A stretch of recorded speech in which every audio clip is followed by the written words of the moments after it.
I welcome everybody to SciFi Vision for February 1st.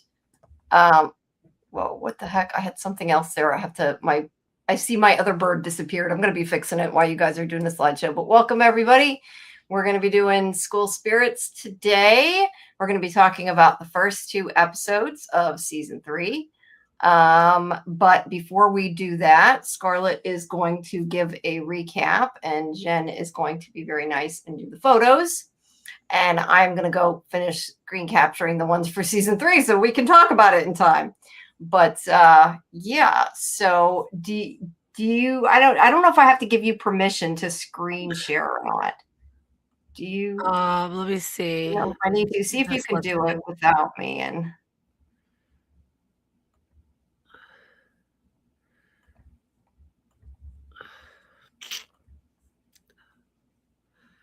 can you see it?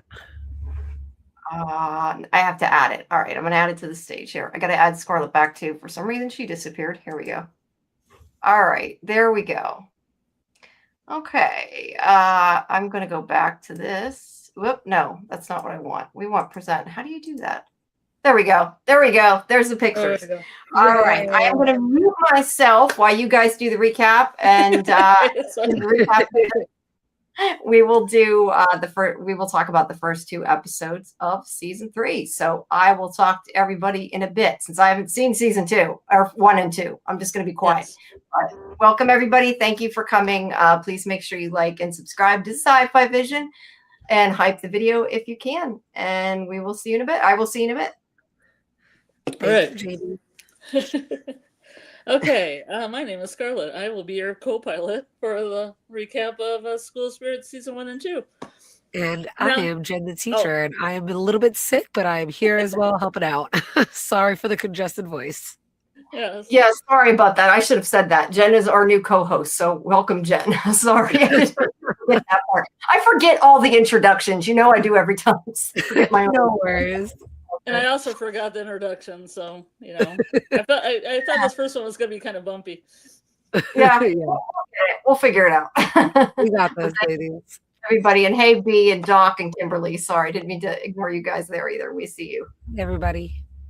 Okay, so I'm going to say there's a spoiler here in the beginning, because, I mean, we are on season 3, but this is the kind of show that you could probably watch the other seasons of and not be that spoiled. Because the first one kind of runs like a murder mystery, and the second one is kind of, they say it's kind of Twin Peaksy, but not really sure, but it's a different vibe. But I feel like they're enclosed stories, so you could watch them if you wish. I agree. So, yeah, so before I get started, I'm gonna go back after the video is done and put timestamps that people want to skip to another season, or they want to skip all the way to season 3. That's what I'm going to be doing. That's sweet. Cool. Okay. So, we'll see if you can keep up with these pictures. Yeah. Okay. So, season 1. The show starts at a pep rally. Pep rally picture with Jenn from Yellow Jackets. We're going to go forward to Jenn from Yellow Jackets. There she is. Yay, Vanessa Percent. Now, I'm going to have a little story about her because she is the one that got me to watch School Spirits. So, hopefully, she says she lurks sometimes. So, hopefully, maybe. But when I interviewed her at Yellow Jackets, I always do a little bit of background check on like other shows they did. So I was going to watch a couple episodes of School Spirits, and I ended up watching 5 of them. So she's the one that brought me here. And there's a lot of Yellow Jackets connections with the show. So if you like Yellow Jackets, you might like School Spirits. Definitely. So it starts out here, which is funny because the first episode of season okay. Season 3 starts out with a similar Jenn conversation at the pep rally. Like this is the rally where Maggie is missing, but the prep rally in season 3 is almost the same, like the same 2 girls talking. And I think it's interesting how it kind of the season's kind of like, you know, it's starting over again, but it has a similar scene. Yeah. So anyway, as a okay, so Jenn, her name's Kristen on the show, is talking about missing girl that half the cheerleading squad thinks is named Maggie, but it's Maggie Nears. As the cheerleaders dance, the camera pulls back on Maddie in the stands. It is revealed she is a ghost and not missing. She died at the school and can see other victims throughout the decades since the school was built, including, if you can find a picture of Charlie. Charlie, go back to Charlie. Okay, Charlie, who is kind of a closeted gay kid who died in the 90s from a peanut allergy. Yeah. He was in love with Tina Emilio, who comes back to teach at the school later on, who is adult Travis from Yellow Jackets, Andreas Soho. I don't know if you have a picture of him. I do. I just have to find it. I'm sorry. That's okay.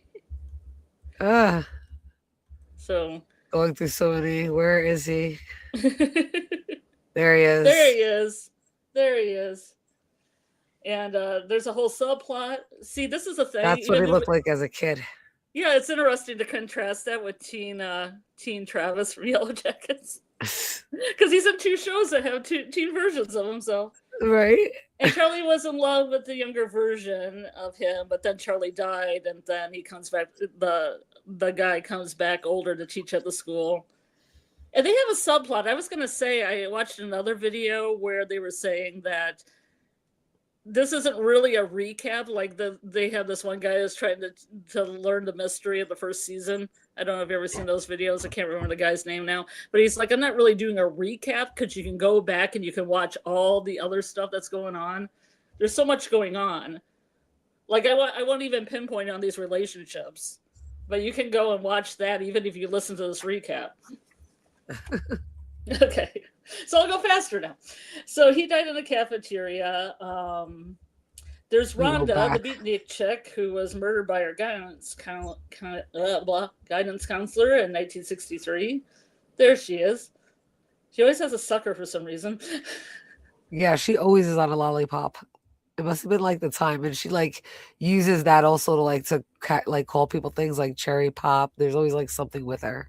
Oh yeah, I was thinking Pussy Willow, but it's not Pussy Willow. She calls him Pussyfoot. Pussyfoot. Something like that. She has a very unique way of talking about them. Yeah. There's Wally, the football hero that died during a 1983 football game. But there you go. There he is. The cool girl, the 80s girl in lipper print and goth makeup, never speaks. She's in there. There she is. Thank you, Jenn.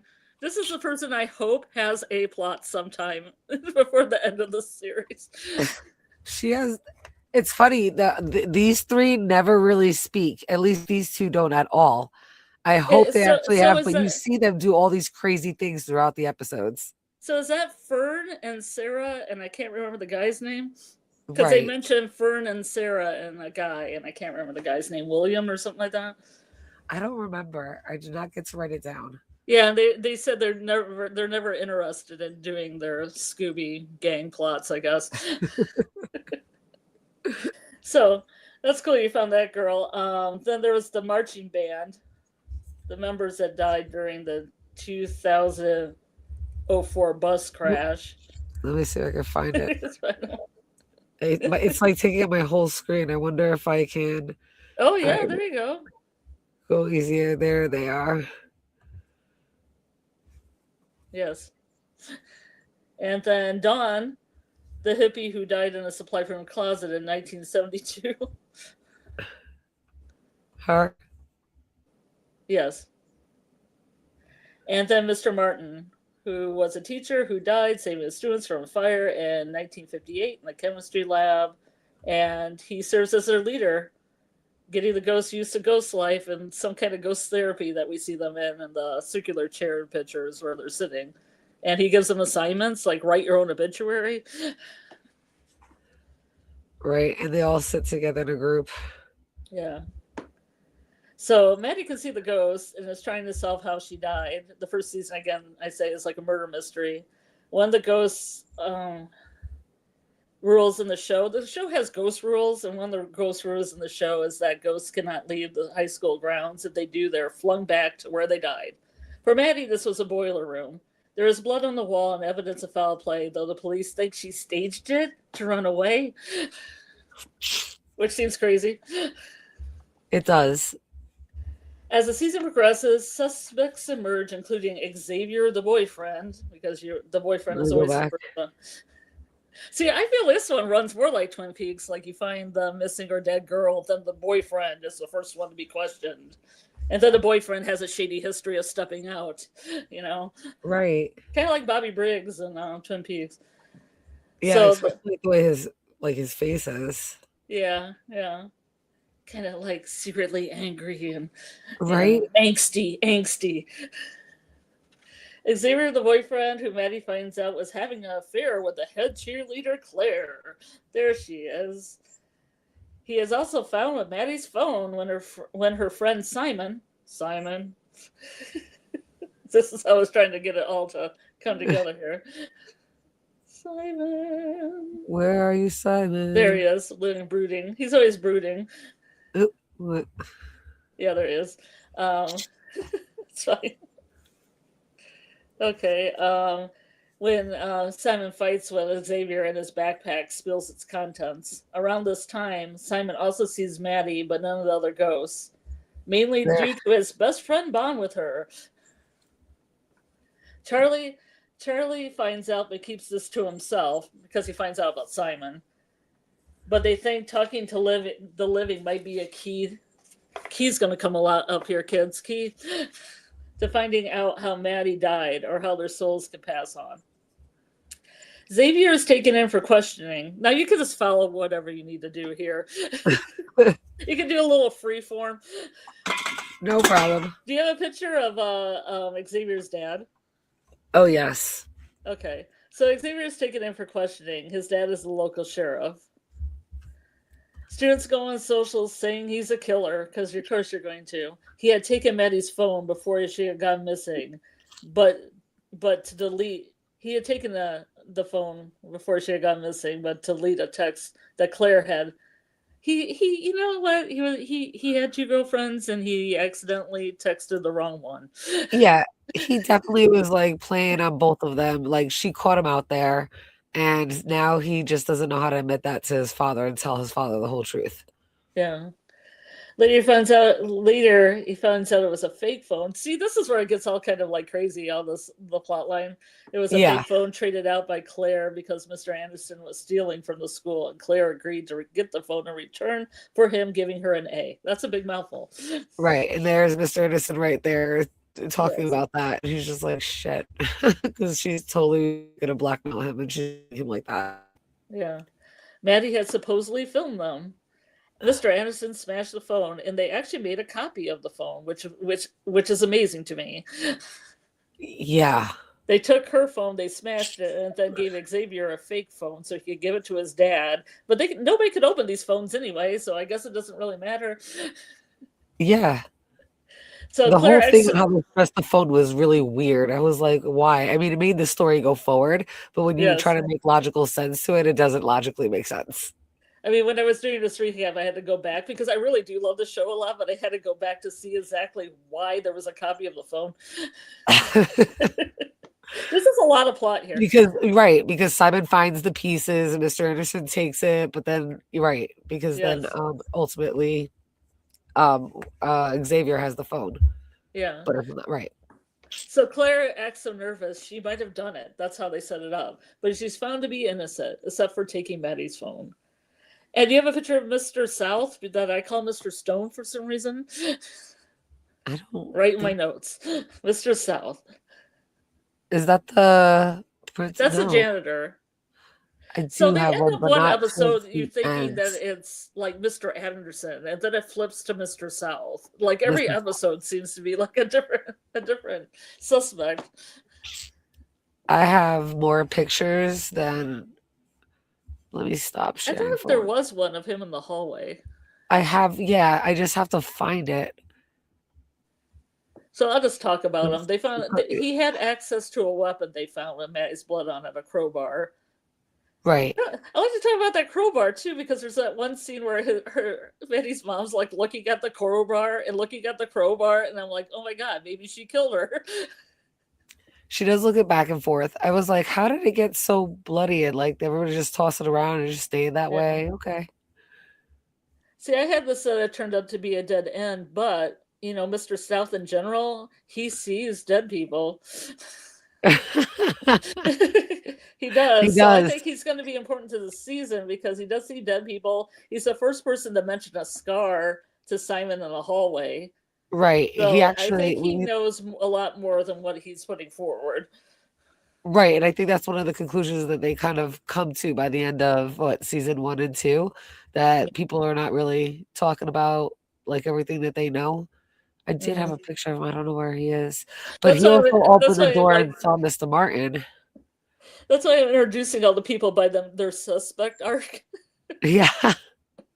Like I'm saying that Nicole's not Maddie's friend, but it's like, here, this is what Nicole did during the series. You have a picture of Nicole? Yes. Let's skip over Mr. South, but Okay. we think he's a seer. I think he's a seer. So Nicole here, she had buried some of the money because she was the one that did the blackmailing. She was the one that sent the video, even though you're led to believe that Mr. Anderson only sent his phone number to one person. She got this phone number somehow, so she sent this video. Right. I have a picture. And the reason that she did this was that she needed money. She's poor. She's a poor art school student. She couldn't even get into art school. She didn't want to leave her friends. They were both going to Chicago to go to college, and she was desperate. So she, learned that Mr. Anderson had the monies, which he got in a diabolical way by saying he ordered uniforms for the band and stuff, but then took the new patches of the bandits and put it over the devils. Right. I had a picture. There it is. Yes. And that's pretty amazing, being that he didn't get thrown in jail. He only got let go from work. Right. So I don't know how he didn't go to jail, because was it like he's stealing the money? He was paying himself. That was what Claire found him for. I thought it was like $15,000 or something worth of, Well, it was like $4,000. Oh, really? Yeah, the one with the one that Simon gives him. I wish I had a picture of that. The image that Simon, or the receipt that Simon puts down, and that actually the principal's holding in his hand right there. It was like $3,800, and then he doubled it. Oh, wow. Okay. Like handwritten down on the bottom, like paid and doubled, and that was like paid by Claire's parents. Yeah. Which I guess Claire was like, just give me an A.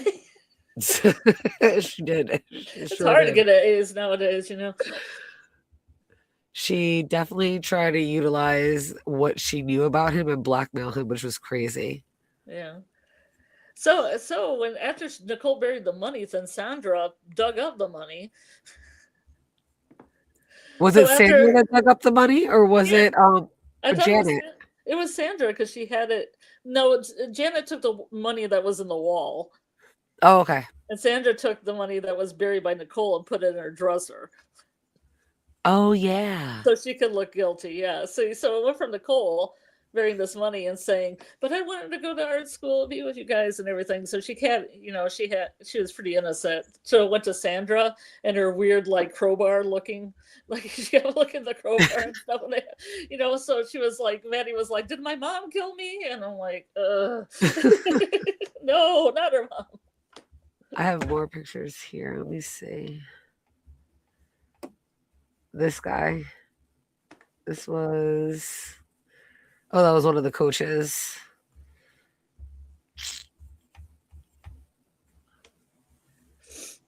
So I'll just go forward to the next Go ahead, yeah. As I'm trying to find more. All these twists and turns. It's like, first it's Xavier, then it's maybe Claire did it, maybe Mr. Anderson did it, maybe Mr. South did it, maybe Nicole did it, maybe her mom did it. Then, as we get toward the end of the season, we learn that Martin wasn't telling the truth about in the therapy the circle, that the fire killed him and a student, because he said before that he was saving students from a fire and none of them died. Right. Janet was hardly brought up to the end of the season, but because Janet, they said that Martin said that she passed, what they do, I would call it sucked off if it was Ghosts, the comedy series. Right. Because they call it sucked off, and it's funny. But it is. passing on through the exit sign or whatever they do. And he told them that Janet did this like a year before we meet them presently. Right. But in the meantime, Dawn, the hippie girl, she actually confronts her. There's now I got to go into terminology here. There's stuff that the ghosts have, like they have a key, and a key is an object that like links them to their trauma. And in Dawn's case, this was a light bulb. In Wally's case, it was a football. Right. Just these things from the night they died, because he died at a football game. The football was important, so on. So she has a light bulb. So she, kind of relives her, hers ends up really nicely, because she talks to Maddie, and her whole trauma was that she died whilst people were talking smack talk about her and saying really horrible things about her. And all she wanted to do was turn off this light bulb that wouldn't turn off, because she wanted to hide away from these people that were treating her so mean. And she stepped in water and she electrocuted herself. So when it comes down to, like, she's like helping out Maddie, and Maddie's like, oh, you're a really good friend, and said really nice things about her that made her feel like a friend so she could cross over. And they have like a scar that has represented their trauma. And she like was talking about having flowers and stuff and nice things in her, like, her scar. So she walked out and all the lights flickered. So they knew that Martin wasn't saying anything, lied about Janet, because when Janet passed on, the lights did not flicker. Right. So they know that he's lying. And then they find out later on that Martin and Janet are experimenting with using trauma as a key to escape to the living world. And it drives Janet to the brink, because Martin, I guess, just keeps throwing Janet into her trauma instead of doing his trauma. Right. So the one time when she's losing the key, she runs away from it and into Maddie's body, causing Maddie to be knocked out because she was having a fight with her mom in the boiler room. I don't know why because people are saying, why does the new principal put cameras everywhere? Because people are just like in the boiler room for no reason. Seriously, that's like a hazard. They should not be down there. Yeah, so she was having a fight with her mom, and it left Maddie emotionally fragile. And when you're emotionally fragile, you're able to kind of see ghosts, and your body is vulnerable. So Janet took her chance and ran into her body. Because I always thought it was Maddie hitting the pipe, and then she died, and then the spirit entered her body. But I guess they're emotionally fragile, and then she just got knocked out, so she was also physically fragile. And then Janet just kind of ran into her body. I don't know if you have any pictures of that. Yeah. Can you see? Yeah. And then she runs right through her. Yeah. And then Maddie's spirit left her, but then couldn't return because Janet possessed her body. But I would call her Janet Maddie, like Janet Maddie. Yeah. Takes Xavier's truck, but she knocks him unconscious. But like Nicole and them see her, they take a picture of her with her face in the mirror of the truck, and they're like, "What is happening here?" Yeah, perfect, Jen, perfect. And then the rest of our detectives are left wondering why Maddie is doing this, other than Simon, because Simon sees her. But everybody thinks Simon's crazy because he sees her. And then Janet Maddie decides to get a train ticket, and we don't know where she's going. And I have to say that Simon does do a good job of like trying and pretending really hard to like have headphones in or pretend like he's talking on his phone so he doesn't look crazy. Yes. Yes. This is Janet in that moment, and then they go forth bodies.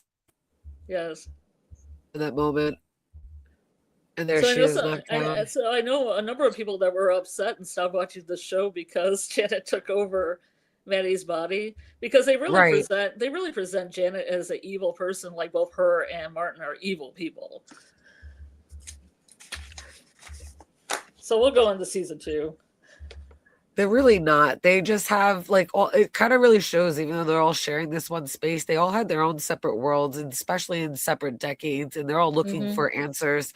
And considering the different time generations that they're in, they just have different like values and morals and beliefs. It's kind of nice that they all try to like work together and kind of bring everything together, but you can see like clearly through whatever their trauma is and whatever their scar is, it's definitely very kind of like set to their period, and it's very personal to that actual person, even though they're sharing this space. That's what I say. Even when I recap it here, people can go and watch and learn so much more of all these subplots and everything that's happening outside the murder mystery. Right. It's very emotional. It's very well written. All the actors are really spot on. The character development's great. The music is like, because another Yellow Jacket tie-in, Anna what's her name, Worker? She does the music for Yellow Jackets. Also does the music for School Spirits. Yeah, this has a really amazing music, like all the different leads up. I even really like the intro song and just everything and how there's a lot of building. They even have that soft music that plays while the characters are talking. It just works so well. Definitely. These stairs remind me of Yellow Jackets, like Lottie in the stairs. Sorry. But nobody's pushing Martin down the stairs, unfortunately. Right. Oh, spoiler, sorry. And there's Xavier. Yeah. And this is where we are for season 2, right? Yep. Sorry that I am not doing the chat. I missed B had written. I was really angry. So B didn't like when they took Maddie's body over either. Yeah. I can see that. She's not the only person I heard from. I've heard from other people that were mad, really mad about this. Oh, I like that image. That's really nice. That's good. Yeah, image. You can really see it. Yeah. He also likes the music. I do too. So season 2 begins with Janet Maddie, again I say, the combined soul and body, going to her childhood home. I really like the first episode of season 2 when she goes to her childhood home, and we find out that her whole childhood is kind of filled with abuse and oppression, that she wanted to be a scientist, but her family wouldn't allow her and wanted her to be a wife and mother alone. I was like, it was the 50s. Right. Here, I found it. Yeah, so I mean, I felt like that was so sad. Like she went to her house and she found her own grave in the backyard because they have that little family grave.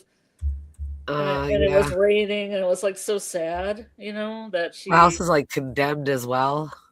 Yeah, there's nobody there anymore. It's just like this kind of dead relic of, she has that good memory, like you said, like of getting a lab coat because I'm looking through these pictures.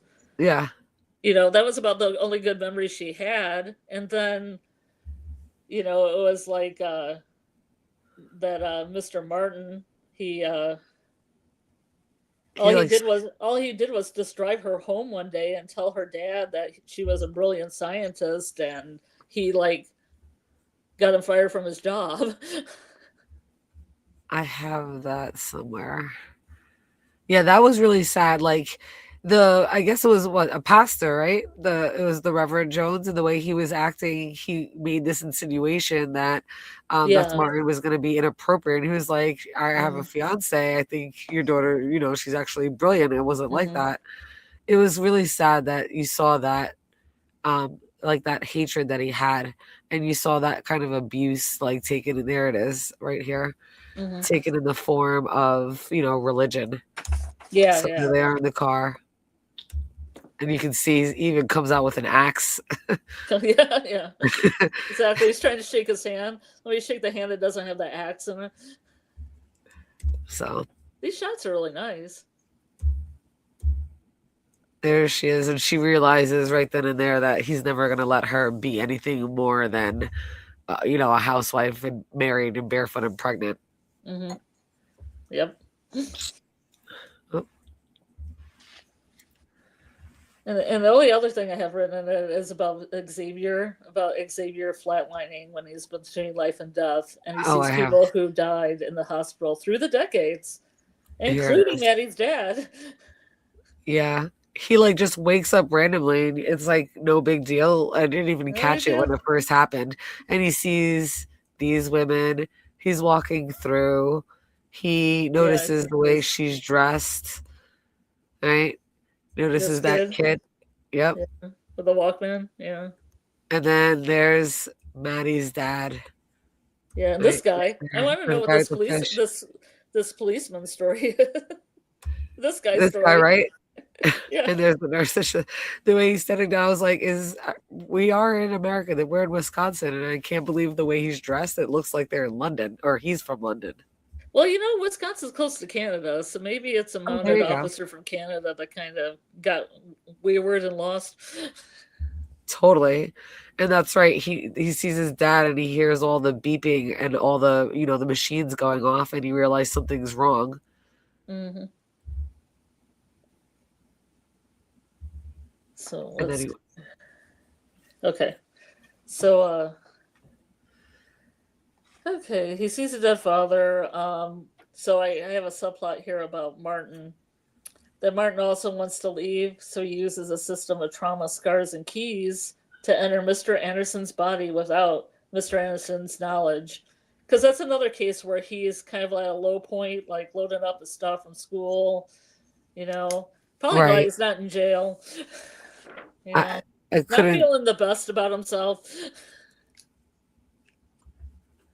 This is the last time that we actually see Mr. Anderson as Mr. Anderson before the whole body swapping and everything. Remember, this is when he was trying to pack the box, and then he comes back to it and he can't pack the box. He's very... what does it say behind him? I'm not afraid of storms. For I am something, sail of my ship. Yeah. Because I like the other poetry thing they say about the shattered heart, so I had to look up that poet. Canadian poet. So I'll get to that one when he hit that episode. Okay, so in this season I have a picture of everybody's scars. Yes. But all right, let's get back to this season. I'm gonna say this season we're also introduced to Yuri. We got some pictures of Yuri. Oh, I've got tons of pictures of Yuri. We love Yuri. There you go. A pottery making ghost. Here he is making pottery. Oh, because that's in my notes. How messed up was it that he let everybody believe that he was Russian and spoke Russian while he was so pissed at him? I don't know. It depends if what ghost you ran into, I guess. So Yuri develops a crush on Charlie, which is kind of probably mutual.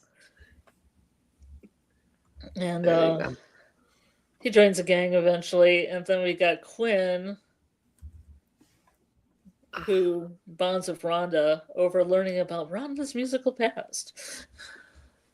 There's Quinn. See, this is if you want to listen to, you want to figure out Rhonda's musical past, and go back and watch this season.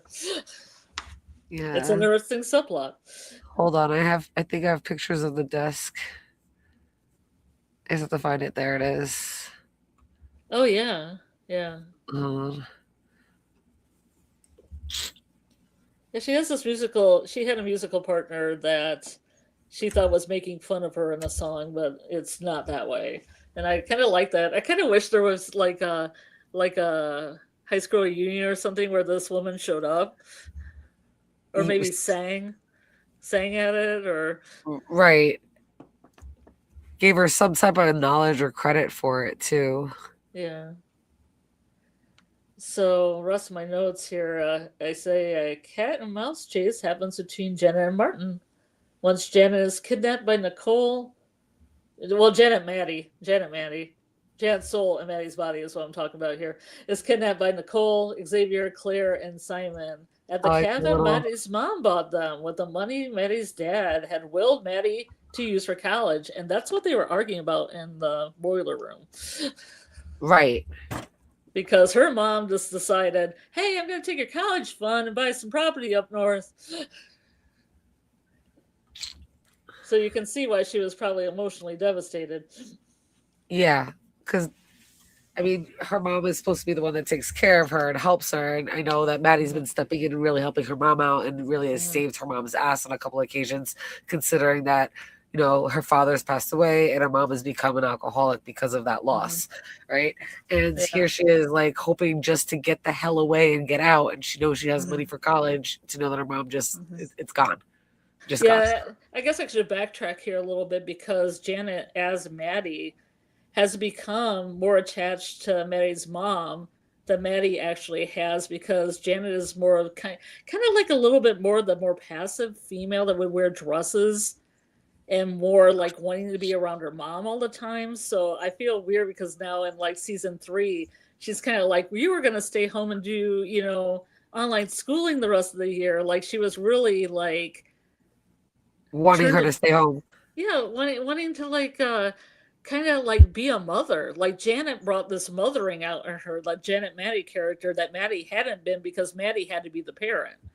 Right. Like she just wanted everything to be better, just. So and even the image here with them eating popcorn and just spending more time together, she just wanted to like make up for the years that she lost by being an alcoholic and actually do the right thing this time around. Oh, and she's wearing a Kira t-shirt. That's foreshadowing. Yes. I thought you would like that. Yeah, because I think that she had some popcorn nights with Simon and stuff, and now she's having, with her mom and, all that. And I feel like there's a contrast because, like when Maddie went missing, I think it like hit something in her mom where she's like, I got to be a mom. And then Janet Maddie came in and she's like, oh, this is my daughter. But then it wasn't really even her daughter. It was this other girl. Right. I have some images of them together. I just got to find it. Maybe not. Where was I here? Okay, so back in the cabin, I'll just talk about the cabin too. Okay. Like, they try to convince her at the cabin when they kidnap her to go back to the high school and cross over, but she fears Martin. Nicole's brother also shows up. Diego, he's there. There might be a subplot between him and Claire. Who knows? I mean, maybe people ship them, maybe not. Xavier and Nicole also find out they've been exchanging flirty texts and music on an anonymous board, which causes strife between them. And that's a funny picture. They're always up to nothing good. And they're always up to... And there's the Claire and Diego. That's always funny. Simon finally gets Janet to commit to going back to the school, even though being in Maddie's body would give her an opportunity to be a scientist, which is denied to her in her life. She finds out Martin set the fire that killed her because Janet's dad got Martin fired and ruined his reputation when Martin drove Janet home. And he tried to explain to her dad that Janet was brilliant and wanted to go to college to be a scientist. Just about when Janet's about to let go, she asks Simon for a moment to enjoy her corporeal humanity before giving it all up. This is when Martin strikes. Martin as... Now, you gotta imagine Martin now is in Mr. Anderson's body. See, this is why you have to actually physically watch this thing. So there's a scene where they're like Martin confronts Janet, but Martin is Mr. Anderson and Janet is Maddie. Those are the bodies right there, and not the spirits. Yes. So that's why I like shows like this where you have to really pay attention. So Martin, this is when Martin strikes. He kidnaps Janet. He tries to kidnap Janet, but Janet hits him in the head with an oar. But the kids make a plan to catch him. And I like that she hit him in the head with an oar. She's like, I don't know. So she was planning to go back to the high school, and then Xavier comes out, and Martin grabs Xavier and then ties him up in the boat. Right there. Yeah. And then, but then the kids make a plan to catch him and lure him to the high school. And Maddie acts like Janet enough to lure Martin into the theater where they tie him up and knock him unconscious, getting the chance for Anderson to reclaim his body. Because Mr. Anderson's just been running around in here, going to like high school reunions and stuff and just hanging out and golfing. He has that scene where he's golfing during the dance. Yeah. So he's just been, making his time valuable until he could get back into his body. That's like she tases him. Yep. That was a good scene. So Anderson goes to talk to the adults, which I think might flip somebody over eventually, but I haven't seen much of Anderson in the season. He talks to Maddie's mom and Xavier's dad, and they begin to understand what is going on or try. Janet eventually follows her scar and finds her exit is forgiveness. Remember that Dawn the hippie crossed over by being called a good friend by Maddie. When Janet passes over, Maddie understands this is her only opportunity to get into her body, even though she has fallen in love with Wally, which I forgot about. Yeah. And part of her wants to stay. I was like, oh yeah, they have that relationship. Whoops. That's right. So Maddie runs to the ambulance, still on school property where her body is, and jumps in. Ooh, I don't have those. And she falls into her body. Falls into her body.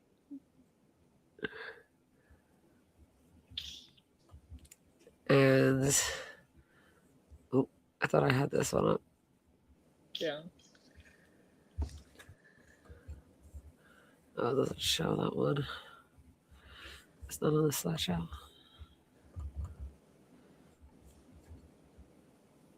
What is going on? So my last paragraph here is that Wally is lost because Maddie is going, and we aren't sure if he decides to cross over or not. We also discover, even though Maddie wakes up in her own body, Simon is now in the trauma key area, and it assumes he is now a ghost for reasons we are unsure of at this point. But it's also revealed Janet and Martin share the same scar and exit. Janet ties Martin up as a prisoner of this place like he did to her before, and wants to help the gang to find their exits before going out on her own, which didn't happen. This is why Wally wonders if he should exit or not. End of season 2. End of season 2. Yeah, Wally definitely tries to go back in and definitely see what to do, but I think he realizes doing that he won't ever find out what really happens. Because that's what he really wants. He wants to just know and see what happens to her and where she is. And if he goes to her scar, he's worried if he crosses over, he'll never find out. What is going on with my slideshow? Because he loves her. All my slides just went blank. He's a boy in love. So Jamie can come back now. We're done. Yeah, sorry. Your slideshow was all white and then it disconnected, so I put my screen back up. I didn't know you had it back up again. It's not popping up for me. No, perfect. That's all right. We're done. Yeah, we're done. Oh. We should just have sound bites. We should have sound bites from the show.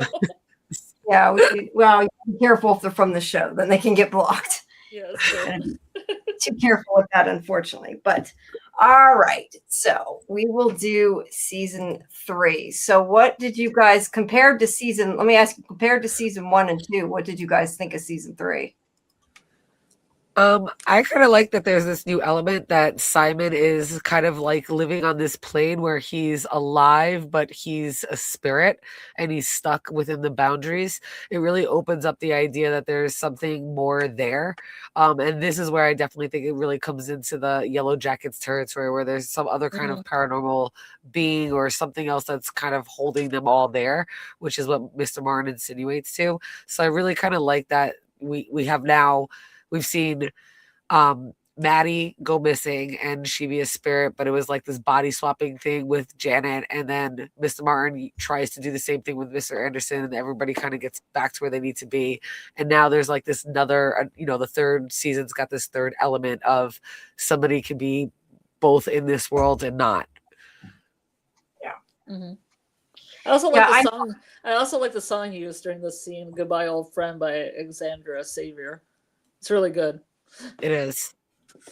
You're really good with all the music, Scarlet. Yeah. I love the musics. But it really makes it brings everything together because those silent moments where you hear that music or it kind of like pre-games you for whatever epilogue or monologue we're about to hear, it really ties you into the emotion of what's going on with the show. They really do a great job with it. Yep. Yeah, I like the music too. Even if I don't know the names of all the music, I still. That's what I mean. Scarlet's so good. I take down the names of it and then find the CDs at my library and play them on my car. Like first season, I really liked the song by Wet Leg, and I got their album and I really liked it. So it's been since season 1, That's cool. That is cool. I was going to say, I know that I did not see all of the beginning stuff. I remember I had watched the majority of season 1 before I had, not ended up seeing the end of it, which eventually I do want to go back to it when I have time. But I do like that it's different. I agree with what you said. Like, I like that it's Simon now and that he's not dead. So it's something that they've completely kind of turned it on its head. I almost thought that he took over Wally's body or something, or Wally took over his body, because they had him kind of exiting, and I thought, is this something where Simon died and then Wally or somebody took over his body? That would be, I don't know, but that's why this is nice that it's a little different, I guess. Hey, Lori, welcome. But yeah, I like that, and like I said, I like that that he's not dead too, and that it makes it different. But I don't know. I will say, for people who jump in here who haven't seen the first and second season, like, I didn't feel like I didn't understand what was going on, but I do feel like there's a lot I missed. Like, I'm trying, like, I get the basics of like what the scar is and what scars are and what the keys are, but they don't like really re-explain a lot of it. So it's kind of not that you necessarily need to know. I'm just saying there is some things that like I kind of think if I hadn't watched some recaps, I maybe wouldn't have understood quite so much. So, but but it still was good. I still enjoyed the season premiere and the second episode. The show does a good job. I mean, it's not too, it is, considering that it's talking about teenagers, it does a really good job of kind of reiterating the point. So you're right. Even if you haven't watched a previous season, it kind of catches you up to speed without all the details. So you can still pick up where it left off. So you know what's going on. Yeah, you can definitely understand it. I just feel like I'm missing a lot of the details, but not necessarily in a bad way, in a way that it makes me want to go back and watch it. So I guess there's that. But I don't have enough hours in the day, but eventually. All right. Well, let's go somewhat in order, and then we'll kind of pick up as we go. And you guys can jump in when you want to. If you need me to shut up, just tell me to shut up, as I always say. I talk a lot. I really like how now see, the thing that I didn't see, because I didn't see the end of the season in that, was how Janet had gone into her body, but I get to see how she is forced out. I like how they had this imagery of her falling back into her own body. Yeah, it's interesting that Jim brought up the one scene that looked like Yellow Jackets in the stairwell, but this looks like when Lottie, when she was like, when she got baptized and she was falling into the lake, and she kept falling down. Kind of like the moose did that too in the third season. It was falling into the lake. But it reminds me of that. It reminds me of Yellow Jackets in that way, that kind of imagery.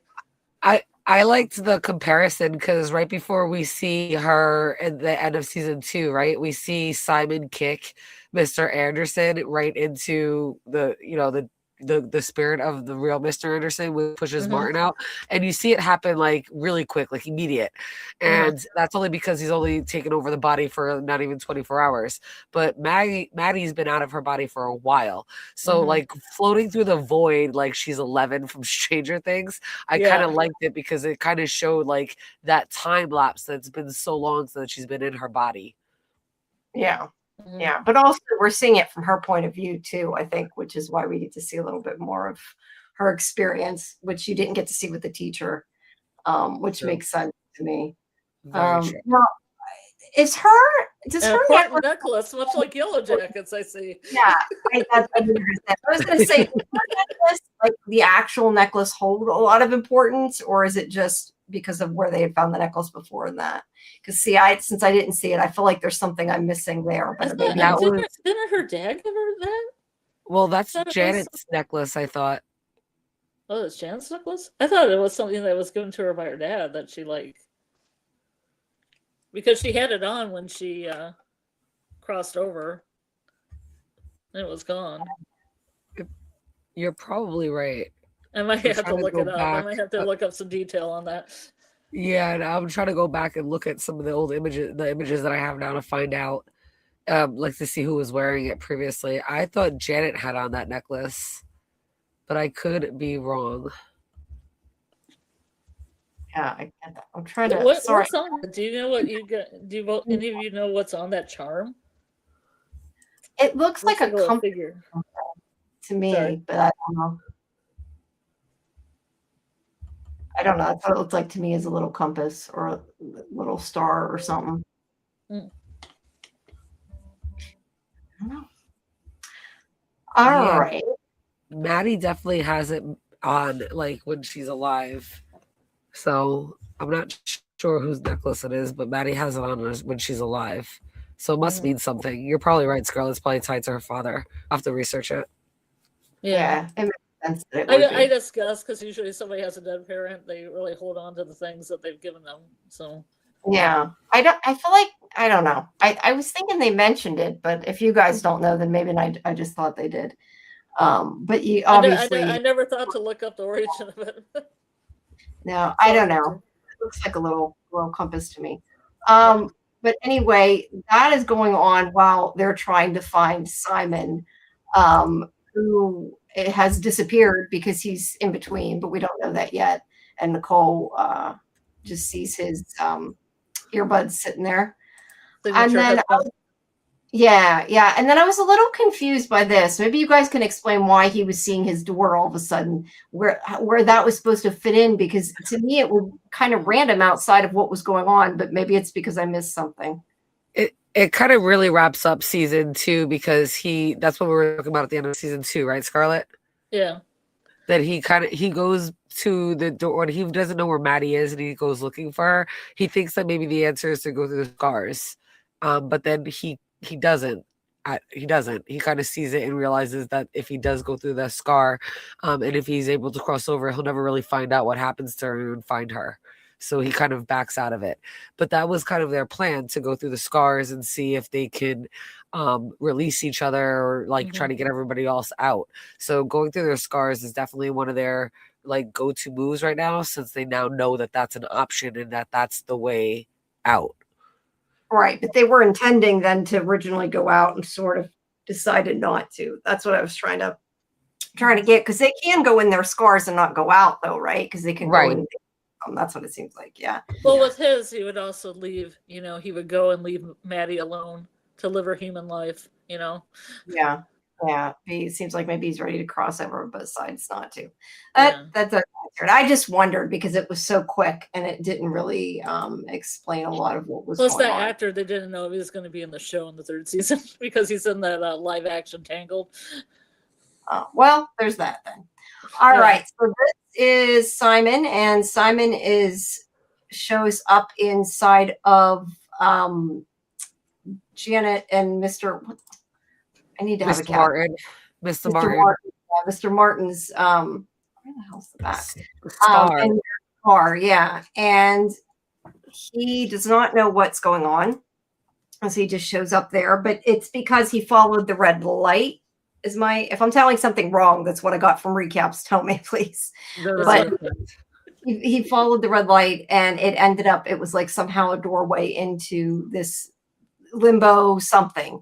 That he went into this scar. Now, the one thing I wanted to ask you guys, because I know when we were talking about it in the chat, B was saying something about a body.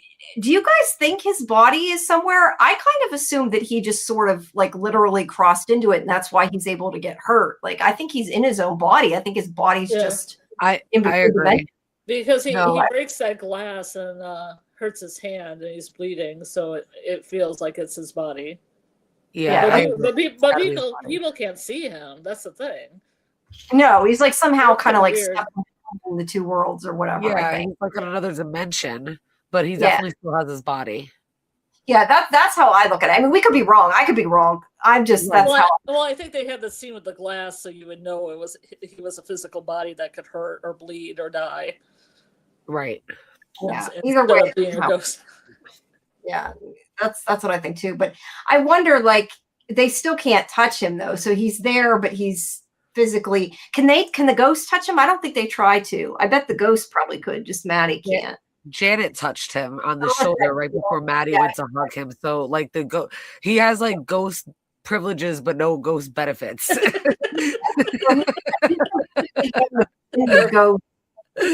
He's got like the privilege of being able to like sneak around and no one sees him, so he can get like, all the gossip and figure out everything that's going on. But at the same time, he can't, like, he can still die and still has like human traits, even though he's like in the ghost world. So right, but I think he's fully in that world. I thought he was kind of in between, but if she touches him, he's got to be fully in that world. It's just that he's still able to see him because of what had happened. Did they ever show, did Xavier see him, or did we not find out if he was around him? I was trying to remember, because I would think that Xavier would be able to see him too, but they didn't really go there, so it didn't matter, I guess. No, and where he can be seen is different, right? Mm-hmm. He can only be seen in places where somebody's died. I guess that's the same way for all of them. Mm-hmm. Yeah, if the person that's doing them isn't dead. I got that. I was gonna say, lucky for them, there's been a lot of people who have died in the school. There has been a lot of people who died. Yeah. And there's Janet. Yeah, she's trying to help him, because since he doesn't know where he's at and how he got stuck there. But she thinks that maybe it's partially because she didn't go through her door, and she wants to try to go through, if that helps. I don't know if that part was them talking about this here. Part of this, I think, is her talking to. Sorry, that's her talking now, to. Did you think that she did that on purpose, or she was really trying to see if she helped him, or she just wanted to cross over and be done with everything? I think she wanted to help him, just because she could have went through before and she chose not to. But I don't know. I'm looking at it as a point of view, because I missed a lot of it. So take my opinion with a grain of salt. What do you think? Well, she said she wanted to help in the last season, so I'm assuming this is part of the helping. Yeah. And I mean, she does eventually get to move on, but she thinks that maybe they're still responsible for it, because she's still blaming, well, they're all kind of blaming Mr. Martin for what's going on. And now she's like, could he be responsible? And she's still mad. Everybody's still mad at him. It's not just her. But this is where Simon gets cut on a piece of the glass that he touches. I thought I had a picture of it, but I guess I do not. He leans on a piece of glass and cuts his hand, and therefore that he's not dead.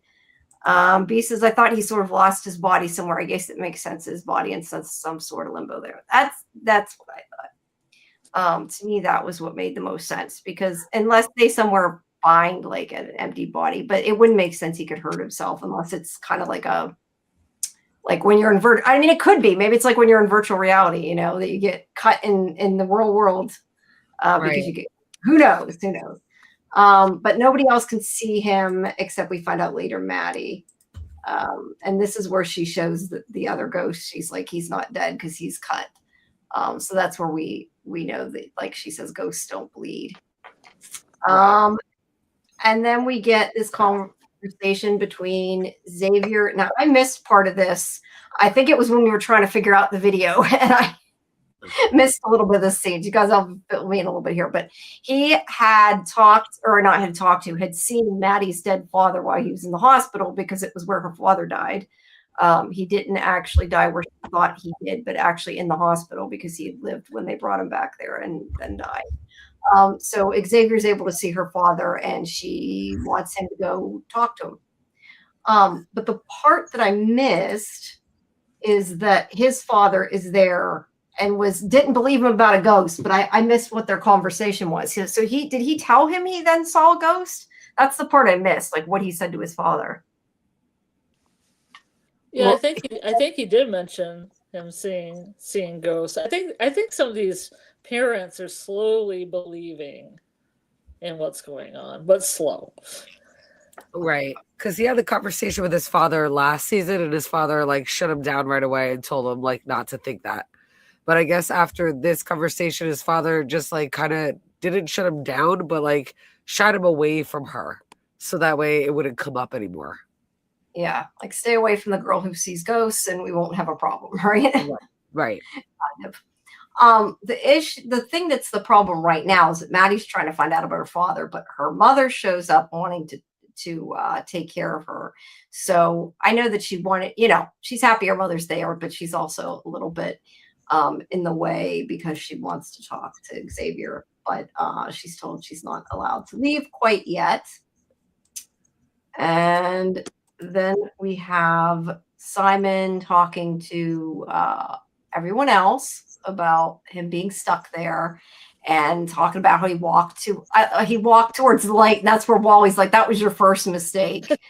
Right. He's like, only because she didn't want to leave you that this happened. So now he's like kind of blaming him. And I get the idea without having seen the rest of it that him and Wally did not get along so well. So my question to you guys, since I didn't see it, is does Simon like her, or is it just he wants his friend and he's jealous because she was spending time with Wally? Because there's some sort of, I don't want to necessarily say animosity, but she even said that he didn't want it, that Wally didn't want to hear about him before. So I just wondered if he was jealous for that reason, or it was just he's trying to spend time with his friend. Yeah. Did you get any like romantic vibes between Maddie and Simon? I did not. I think that's like just totally true best friends. Like, yeah, they're platonic. Okay, that's kind of what I figured, but I thought maybe I had missed something and wasn't. They kind of just have really been there for each other and going through it because they kind of got picked on and bullied on, and they kind of just stood up for each other and have been there since they were younger. So they're just like really good close friends. Got it. Like and Nicole kind of added on to that, like they were going to go to Chicago and do their thing after school. Right. Yeah. Nicole was like the add-on, like she came on a little later, but she's been I almost said the add-on friend. I feel bad saying it that way, but she's like the add-on, and they were like cool with it. But Maddie and Simon had plans already, so here she is trying to jump in and make sure she does all these plans that they kind of came up with to move to Chicago, which was the reason why she took the money because her parents weren't going to be able to afford that, and she wasn't going to be able to get money for that any other way. Right. And he doesn't want to be left behind though either. But I guess if she doesn't have the money, then it kind of fixed them going. So right. In the end, it worked out, right? So no ghosts have gone missing, and there wasn't any flickering lights or whatever. So they don't think this is where they're talking about, they don't think anybody took his body. But they think that since he came in when I guess when they all go in the scars at once, they make more energy. That was their theory. And since he went in when they were inside the scars, they think that if they recreate it and do it again, that maybe that'll make him get out, but they don't know. And then there's some discussion about how Mr. Morton thinks that there's something evil at the school and the reason why they're all so many deaths. But we don't really know at this point anything else about that, of what's going on. I said their mascot used to be the devil. Yeah. Right, it used to be the Blue Devil. I don't know. So this is Claire and Nicole talking about that they haven't heard from Simon. So they know everything then about the ghosts. They just haven't seen any ghosts, right? Yeah. That was they've been the most apprehensive to the whole idea. Like Nicole's had her issues with the whole idea for a while as we went through the seasons, and Claire kind of jumped on board because of her, I guess you would say, obsession, or just how much she really likes Xavier. So if he believed it, she did, and she kind of had no choice because she was kind of on the outs with the rest of her cheerleader buddies. Yeah. I was going to say too, the other thing is that it seems like Maddie is friends with Claire now. Is that an accurate assessment, or just that she doesn't hate her? She seems to have gotten over the fact that Xavier slept with her. At least from my point of view, not having seen what happened in between, she doesn't seem mad at her. And granted, now she's with Wally, but I'm not sure what happened there. There's and it hasn't been that much time, really. No, there's there's a whole exposition that comes out in season 2, I think, where Maddie explains that her and Claire used to be really good friends when they were little, and then Claire's parents got divorced, or something like that, got divorced, and she left. And when she came back in middle school, she came back looking different, dressing different. Her father, whoever her mom was, remarried, and she wouldn't talk to Maddie and kind of just became a cheerleader and had this whole group of friends and wouldn't talk to her anymore.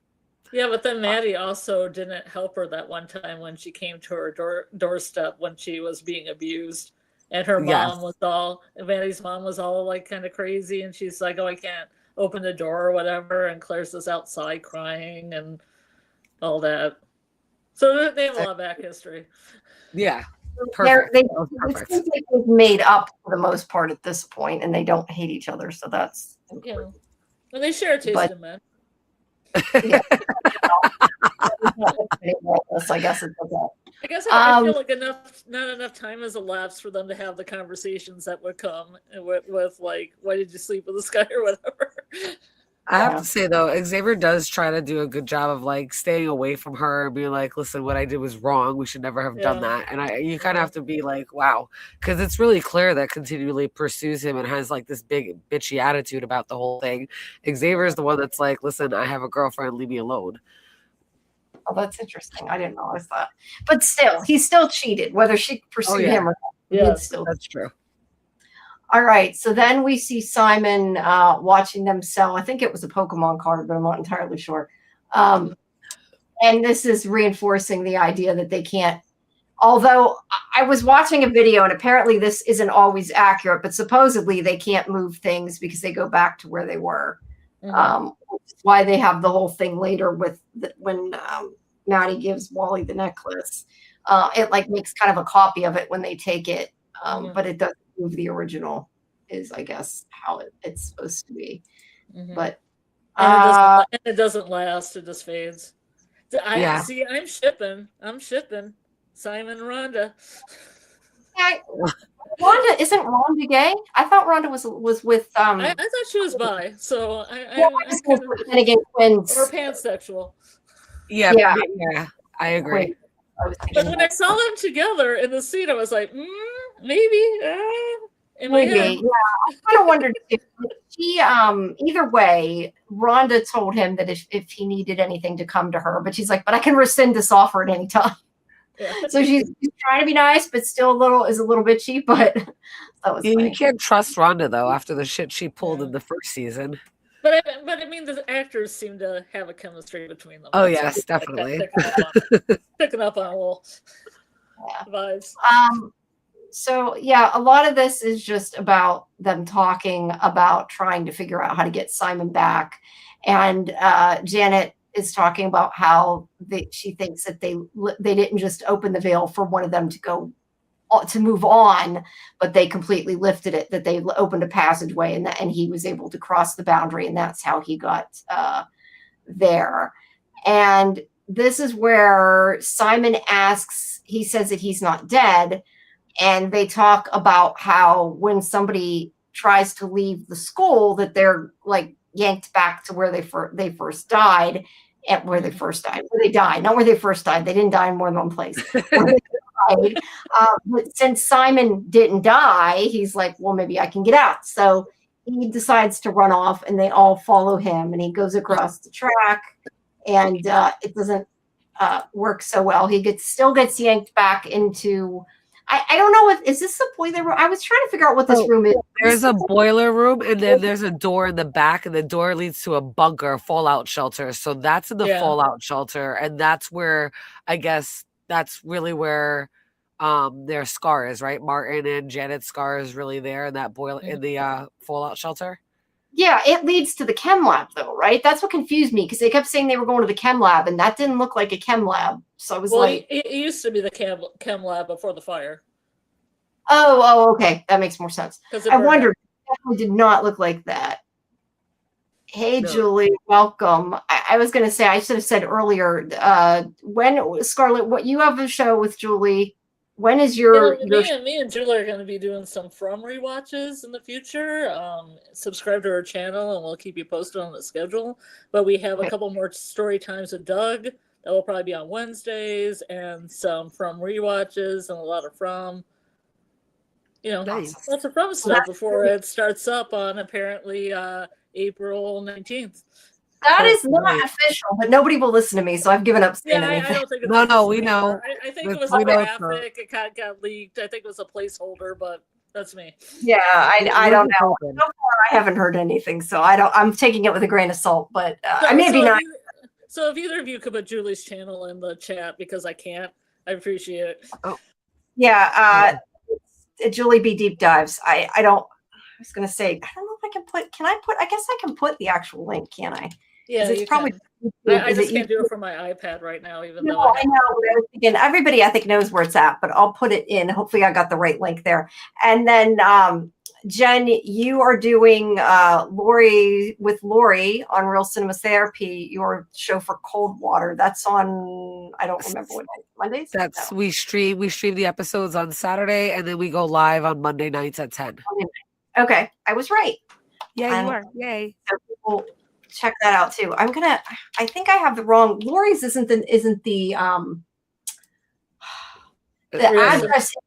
It's different address a little bit. I don't want to put the wrong one. Hers isn't just her username. It's a little bit different. Hold on. I have Lori's. I can grab hers. Yeah, but it won't let you do it. That's why I was gonna. Oh. But it would let me do it, but I don't have the ability to do it. Yeah, hold on. I'll get it. Unless you want me to exit and come back, I can do that. No, it's okay. I think people can find it. I'm just trying to get the actual links here for them. And there, I got it. There we go. That is Lori's. So there. Oh, okay. You put you could have just put the @ I didn't think to do that. Oh, I'm done. Okay. Well, there's the link. So everybody check out those two. Or I should have said that before. And also check out our other Sci-Fi Vision shows too. We have a show coming up on Tuesday at 10. We have our Fandom Access show. And then we have Wonder Man on at Wednesday. So we all got stuff going on. It's a busy week. Yes. All right. So back to my image that I lost here. So he comes back to where, like you said, where their scar is. Now, is that where he came in, though, where he first appeared in this ghost world? That he was yanked back there? Or does it have more to do with where they opened the hole? Where they opened the hole. That's where he walked through, I guess. Well, I guess that's technically the same thing then, isn't it? Yeah. It's still part of the entered. So, okay. I just wondered. All right. So it didn't work and it hurt. And I guess it normally doesn't hurt the ghost as much, but because he's, not dead, they're hoping that's why. It didn't tickle. So it didn't. And he wants to talk to Mr. Martin more about like what he thinks is going on, because he thinks maybe he can help him, but they all have him locked in what used to be the chem lab. Because they're pissed off and they won't let him talk to him. And she keeps saying that like he's dangerous when he's desperate, and she's never seen him this desperate. So they've got him locked in his scar, in his worst nightmare. And I think it's kind of mean. I agree with Simon when he's like, you can't do that. It makes you no better than he was at that point. Right. Because he had her locked away downstairs for over a year before, right? And no one knew that she was down there. They all had thought that she had crossed over. So and she was like keeping tabs on the wall. So she was locked up for over a year, and they're now locking Martin up. So like she's become, like that cycle of being a victim to the abuser and abuser to the victim. Yeah. Well, I mean, I can understand that he maybe deserves to be punished for what he did, but I don't know that that's necessarily what they need to do him. I think the both of them are kind of tragic.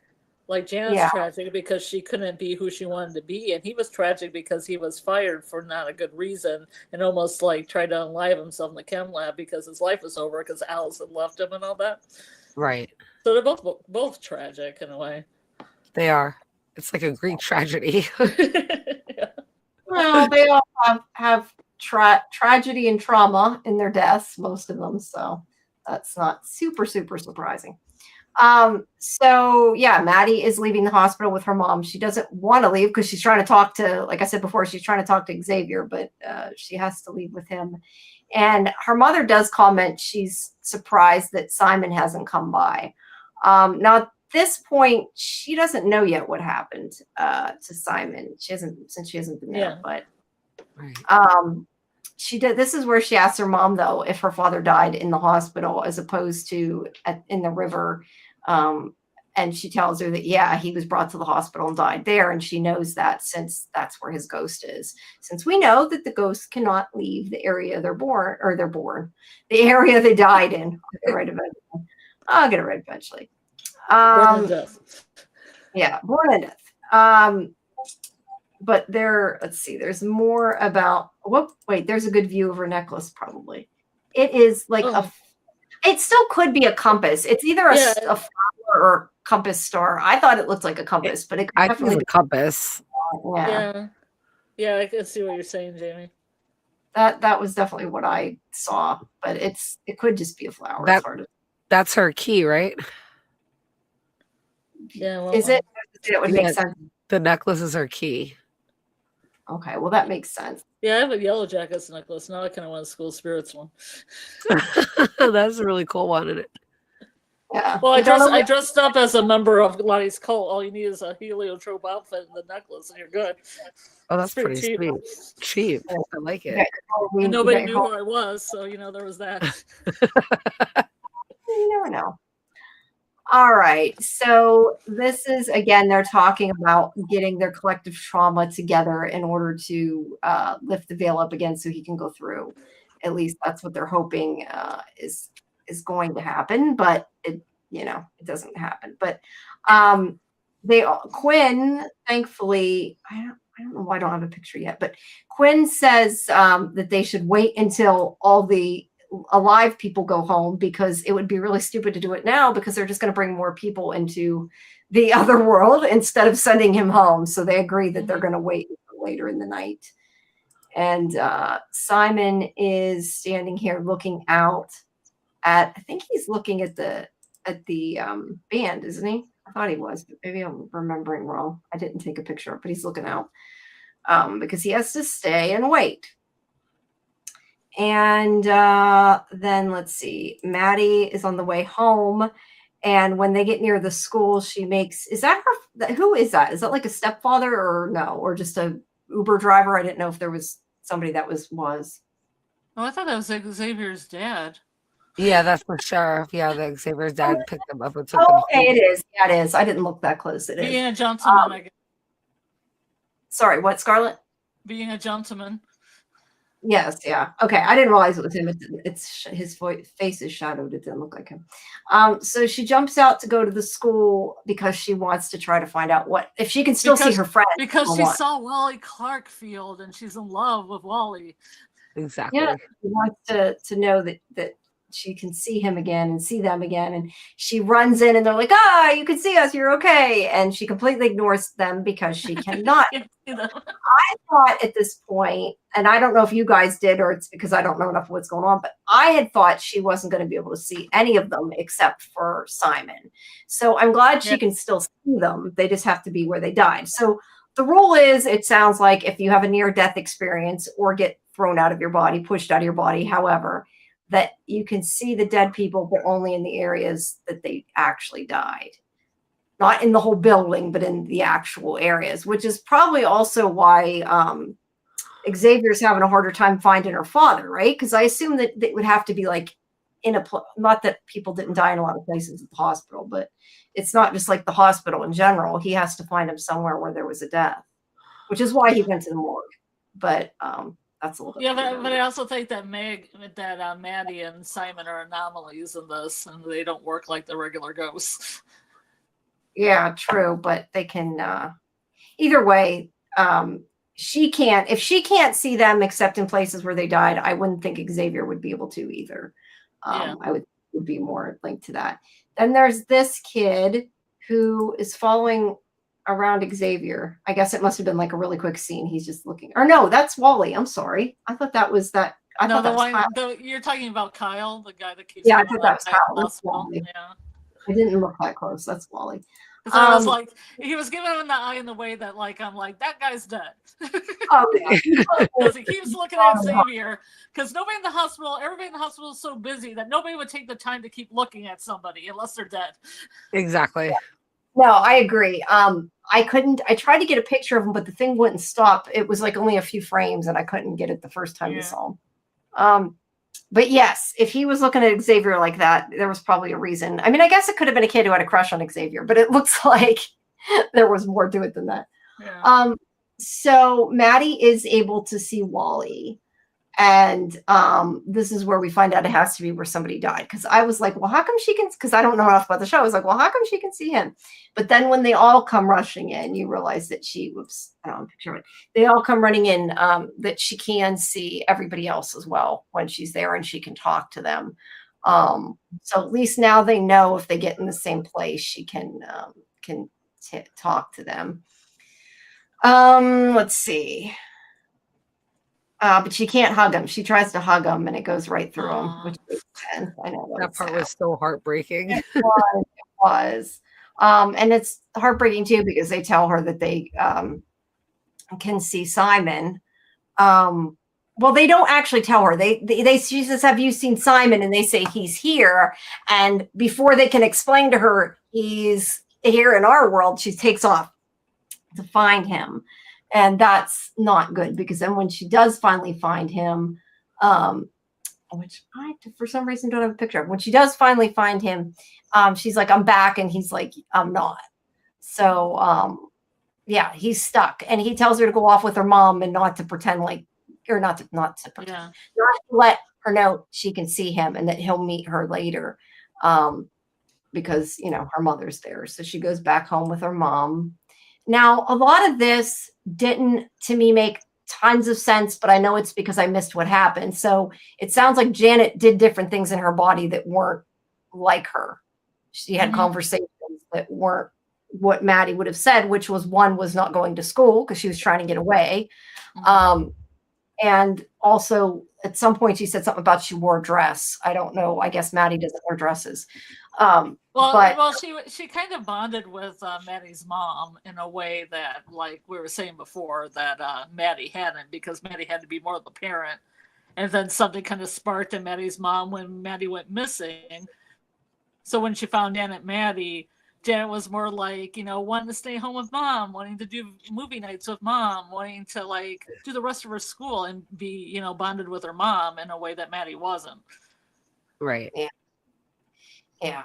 Though, the only thing that I question about that, though, was that confuses me is she was supposed to be missing from school. So how was she hanging out with her mother, though, without the school wondering, like her not telling the school where she was? She wanted to stay at school, so they were gonna give her a homeschooler, I guess, like give her let her finish the rest of the year at home.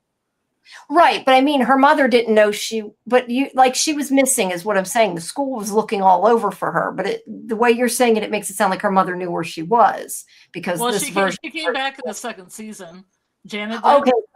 Okay, so the second, there's a whole subplot. When I say I recapped it, I wanted to recap it quickly. But if people want to watch season 2, there's a whole different subplot of Janet going to her house, going to a party, doing these other things, and then eventually deciding the best place she could be is back at her mom's.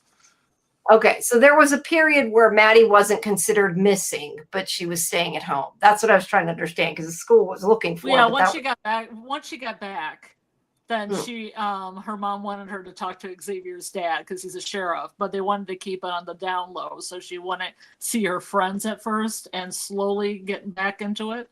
But but the underlying reason is because it was Janet and Maddie's body, because Janet didn't want to do that, because Janet wanted to be a scientist and maybe go to college. Yeah, well, that makes more sense why it seemed like the other students hadn't seen her a lot longer. That's kind of surprising, though. If she wanted to like go to college, that she didn't go to school. You would think she'd go back to school so she could go to college in Maddie's body. But. Well, she didn't want the people to know that because some of Maddie's friends knew that she had taken Maddie's body. I see. So would it be there was all of this. I tried to make it short, Jamie. I'm asking too many. She definitely contemplated it, because she realized like all the opportunities that she couldn't have back in the 50s, she could have now. She contemplated it, but she kind of realized that her time was over. Yeah, there's a scene where she actually watches footage of Maddie laughing and tries to imitate her laugh. I'm just going to say the actresses that play like Maddie and then tried to play Janet, and then especially Mr. Anderson when he's playing Mr. Martin, they're spot on. They're like doing spot on impressions of other actors, and they're really good. They are. The show is done really well. Yeah, they seem to be really good. All right, so Yuri and Charlie are having a conversation. Charlie didn't like that Yuri saw his scar before he was ready to show him, and it wasn't really kind of his choice. But Yuri's like, it doesn't change the fact the way I feel about you. So, yeah, they're still together and happy, and he calls Yuri his boyfriend when he's talking about him. So they're still close. And then, let's see. There they are. They all decide to, they grab their keys and they're going into the chem lab. That was where some of it I was a little confused. That's where they're trying to bring them back and seeing if it works. And then meanwhile, we have Maddie who's coming home and isn't used to being there. And then then Maddie goes when they have that really good Green Day cover. On our own, here I go. Brain sludge, whatever it's called, brain scar. What's it called? I don't know what it's called. I like Green Day, but I didn't know what it's called. Brain sludge. All right. So then back at school, let's see. She brain stew. It's called brain stew. Okay. Brain sludge. I wonder if I'm not behind. This is where there's a really good picture of the necklace. Oh yeah, it does look like a compass. Yeah, it really does. It is. There's an arrow at the top. That is definitely. Whoa! What did I do? I just clicked something by accident. Not what I intended to do. That's for sure. What's happening? All right. No, I clicked something on the behind the image. It popped open a window, and I was like, "What just happened?" Okay, so she can see Simon there, so she talks to him a little bit, and this is where she's got to quit so she doesn't look crazy. And I keep thinking she really needs to get a cell phone out, right? Or a Bluetooth or something. They do it in enough shows. That way she can talk to him and not look totally insane. But of course she don't do that. Although that's what Jenn pointed out that Simon does a lot, is that he's always acting on his cell phone or doing something. So people don't look at him straight. So maybe he thought of the smart way to do it. Because I was going to say, but maybe they can't have cell phones in class. I didn't know if they were allowed to have cell phones in school or not. I don't know. When I went to high school, we didn't have cell phones until towards the very end of high school. So did not know. But yeah, they need to do something so they don't look like they're insane when they're talking to each other. And then they're at the assembly, and this is where I don't know any of their names, but the nasty girls there are Tara and our girl, Kristen, who is Jenn from Yellow Jackets. I wrote down everything they said. I wrote down that she said, Tara said she should be begging for forgiveness to Claire. And then Jenn said, well, I'm going to call her Jenn. Vanessa says she probably left to get a boob job. And then, because of Claire, she says she probably left. That's why Claire disappeared. And then Claire burns her by talking and saying that she gave. She says this line about giving this guy Caleb a dry hand job and sending him to the hospital, and I thought it was hilarious. Yeah, and then she says something like she had some kind of implies the other girl had some kind of plastic. But this mirrors the first. If you've seen the pilot, this mirrors the pilot where Kristen and Tara are also talking about Maddie missing and talking about her. I think one of them calls her Maggie accidentally, and it's weird. It's just it's kind of like a cycle. It's going in a circle. Yeah, but this time Claire is sticking up for Maddie, and gives them good zingers back, tells them off, and they are meanwhile in the bleachers trying to talk about what they can do while this assembly is going on. And is he the principal? Yes. Okay. Yes. I know the actor, but I didn't know it's Alex Sahara, but I didn't know if he was supposed to be the principal. He's a nice actor though. Who do you know this actor from, Jamie? He's from Stargate, among other things. Oh, okay. I had met him for a long time ago. Yeah, he's really nice. And he's also with this woman, Jennifer Tilly. I don't know her character's name, but Jennifer Tilly. She's Hunter. Is it Hunter Price? Dr. Deborah Hunter Price with a hyphen. Okay. And I don't know what she is to the school, but she's talking about that she's a resident witch because she did that little shush or whatever, and everybody just got quiet.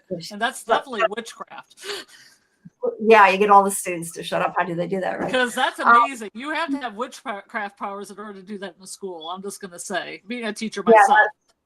No, that's true. That's funny. I hadn't really thought about it that way, but you're right. But she tells them they're going to shut down the school. They're opening a new building. But until they do that, there's no extracurricular activities. And basically, she's saying all this because of what happened with Maddie. And that's part of why the students are pissed at her. Pissed at Maddie because she's ending all their fun things because of what had happened. And this is where I was going to say there's a couple well-placed Susan Lucci jokes there. All my children jokes. Yeah, they did do that. I can't even. What's her soap opera she's on? I can't even think of the name of the All My soap opera. Children. All My Children. Okay, but yeah, they made a joke about that. Now the thing is this is where I was saying in the chat. Clearly, these people have a different kind of high school than I did. Because you can't. In my high school, you sure couldn't leave school to go eat lunch elsewhere. You weren't allowed to leave the school grounds. Oh, we were allowed to leave after our freshman year and get lunch. See, that's interesting, but maybe it depends. I guess it depends the kind of school and where you're at, because we sure weren't. They don't let you do that now. Now with all the school shootings and everything like that, they shut all of that stuff down. They do not let you leave school at all unless it's to like BOCES or written, like strict written permission. Yeah, well, because at my school you had to go through where there's a little office area with a bell that you have to ring to get somebody's attention to let you in. Right. Same. So a bunch of kids couldn't just go to lunch and come back easy. You'd see when they were.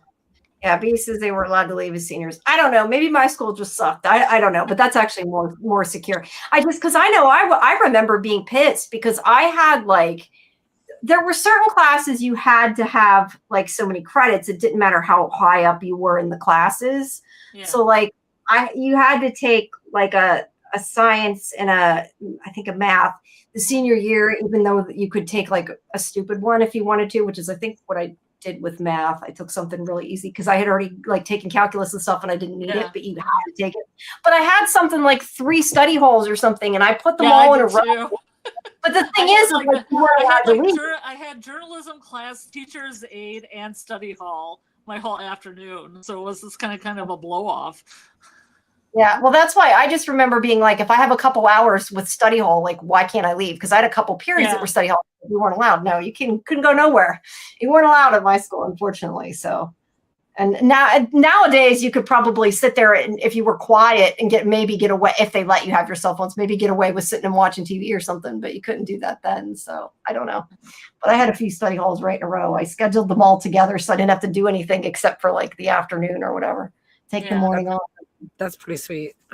Yeah. I just remember you did have to still take, because if you didn't have to take those extra classes last year, I could have graduated, but you had to take them that last year, even if you had all the credits to enough credits in that class. Because I remember, I forget what it was. I took something really easy because I'd taken calculus the year before. I'm like, I already got it. I don't need it now. Yeah, I took a lot of electives my senior year. Yeah, that's kind of those more fun classes I wanted to learn. But it's kind of dumb. You should the last year, if you have enough credits for that, you shouldn't be forced to take one in certain subjects. But that is the way it is. So anyway, yeah. Well, I didn't enjoy school. Well, I guess I didn't enjoy school. Who am I kidding? I didn't enjoy school in high school. I did in college, but not high school.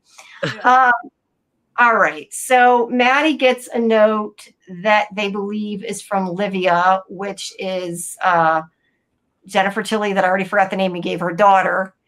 And there's she's told by, I forget which girl tells her. Claire. But one of them, Claire. Okay, Claire tells her that it is meant sarcastically, and it means they're coming after her. A blue heart letter. Yeah, the blue hearts. Mean Girls. Yeah, yes, definitely Mean Girls. It's the I don't know. The burn book. High schools, I guess, but yeah, blue glitter hearts. So now they're worried for Maddie. And let's see. I think this is about. They say that's worse, that it's from her. And he wants to talk to Maddie. He's surprised that she's back so quick.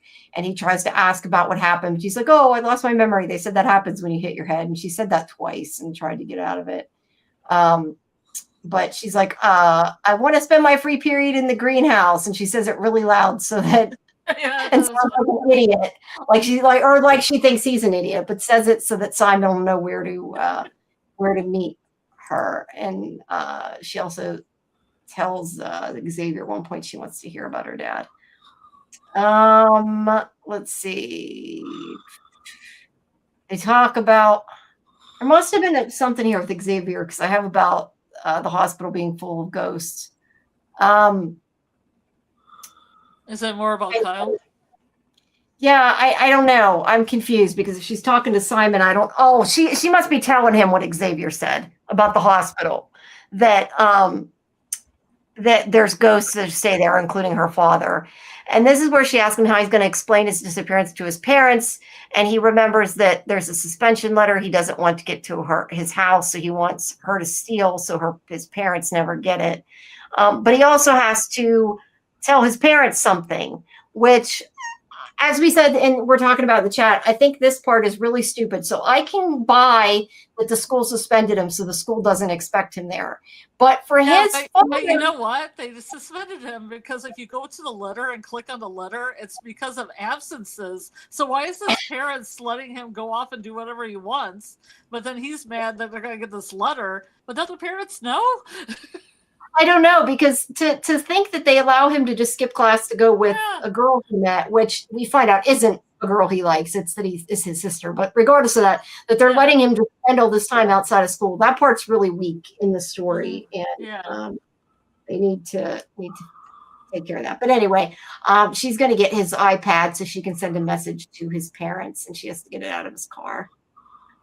And this is where Wally comes in, I think. And she's kind of busy and can't talk to him, but she does say that she'll meet him later in the field. And then meanwhile, Janet comes and talks to Simon. And this is where she says that she's worried that her not going through her door could be what trapped him, and that she says she can't ask the other people to do the same thing she's unwilling to do. So she basically is like, I'm going to go through my door because it might save you. That's her big plan. And she's, doing another experiment, and she's going to see if it works. Again, I almost shipped Simon and Janet here. Yeah, a little bit. But I kind of wondered, my question with this is, she was saying earlier how like all the energy when they go to their scars and everything, that maybe that's what opened it. And they waited to try doing that again until everybody was gone. Yeah. And I remember thinking when she said this, so you're just going to go do it when everybody's at school and somebody else might be sucked in if you're right. But yeah, she only cares, I guess, about letting him out. So she agrees she's going to try to go through her door. He does not tell her to. That's all her decision to do. But the others aren't too happy about it. And then we have this scene where I think I missed something of what the point of this was, that they're creating a group, a club for grave rubbing, the Grave Rubbing Society. Why were they rubbing? Yeah, rubbing. But why? I don't understand. What was the point of creating the club? I missed something of why they had to come here to create. So that woman in front of them would go get paperwork so they could get Simon's letter. Okay. Yeah, Simon's letter. Sorry. Okay. No, that makes sense. I missed that. A diversion. Yeah, I didn't get that. I also this is where that thing was on the wall. Yeah. Yes, I know. I saw it. The logo. Yeah. So then she goes and talks to Wally, and they kind of flirt and talk about. I was gonna see if I've written down there what they said, but I thought I did. I don't. They can't really hold hands, but they sit together. And he brings her flowers. Yes, he brings her flowers, and she says, I wish I could hold them, or something like that. And he says, I wish I could hold you, or something to that effect. It was cute. But he says, should they just call it a great summer fling that never was, basically? And she's like, no, I don't want that. But I don't know how she thinks she's going to have a relationship with somebody she can't touch. But, either way, they talk about how he doesn't hate Simon like he used to, is what that scene's about. And then Janet comes to see Mr. Martin and wants him to let her into the scar so that she can go through to her door. I'm going to 225. Could graduate in 1923. What? No, he's talking about the year. Yes, it is 2025. I know, that's what I said. I realized today I graduated high school 25 years ago, and I'm like, oh geez. Oh, you can go to your high school reunion. Well, yeah, they haven't had them. I wish they would. We had one at like 10 years and then we never had another one. I don't know why. It's the people or the ones who set it up, I guess, didn't, for whatever reason, didn't take care of it. But yeah, it'll be going on 26 years this year. So that's really cool. That makes me feel old. Technically, it's going on 20 years since college, so that's bad too. That's just as old. Thank you, Dieter. Yes, please, everybody, like the video, hype it if you can. Subscribe to SciFi Vision. It is always appreciated. All right, so Janet goes through to the scar and makes him let her go through so that she can find her door. And then all the lights start flickering, and you kind of know, and they seem to know that someone went through. And also Martin's covering up what I call the hell mouth in his scar. Yes. Yeah. With a bunch of stuff. It kind of moves a little. The whole thing, everything shakes. Let's see. Then at one point, let's see. This is where Simon comes back and tells them, and they're upset that Janet left.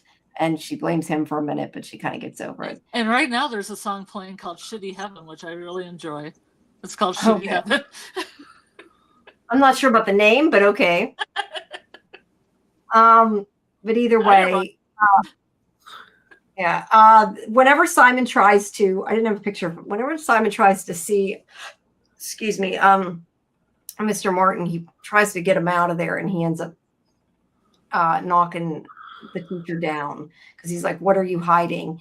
And when he's in the room too, he sees, which I really thought was ash, because I'm sorry, it looked like ash, but snow falling. Yeah, it did look like ash at first. Yeah, I get it. Yeah, but snow falling within his scar, within Mr. Martin's scar. Now, let me ask you guys a question, because this is the part I don't completely understand. So is the scar always to do with the way they died, or is it their nightmare or their fear? That's what I didn't, because obviously part of what Martin's seeing is what happened to him later. So that's what confused me a bit. And I don't know if they're supposed to be confused or it's because I didn't see it. Oh, I think it's just them working through the trauma of how they died. Okay. Like with Dawn, like I was saying before with Dawn, the last thing that Dawn heard was her friends putting her down, and they weren't really her friends, and she wanted to hide. So when Maddie came and said, you're a real friend, and said really good things about her, she felt like she could pass into the next realm. No, so Janet, it was forgiveness. So she found out she could forgive Martin, she could go through. Yeah. No, it's just no.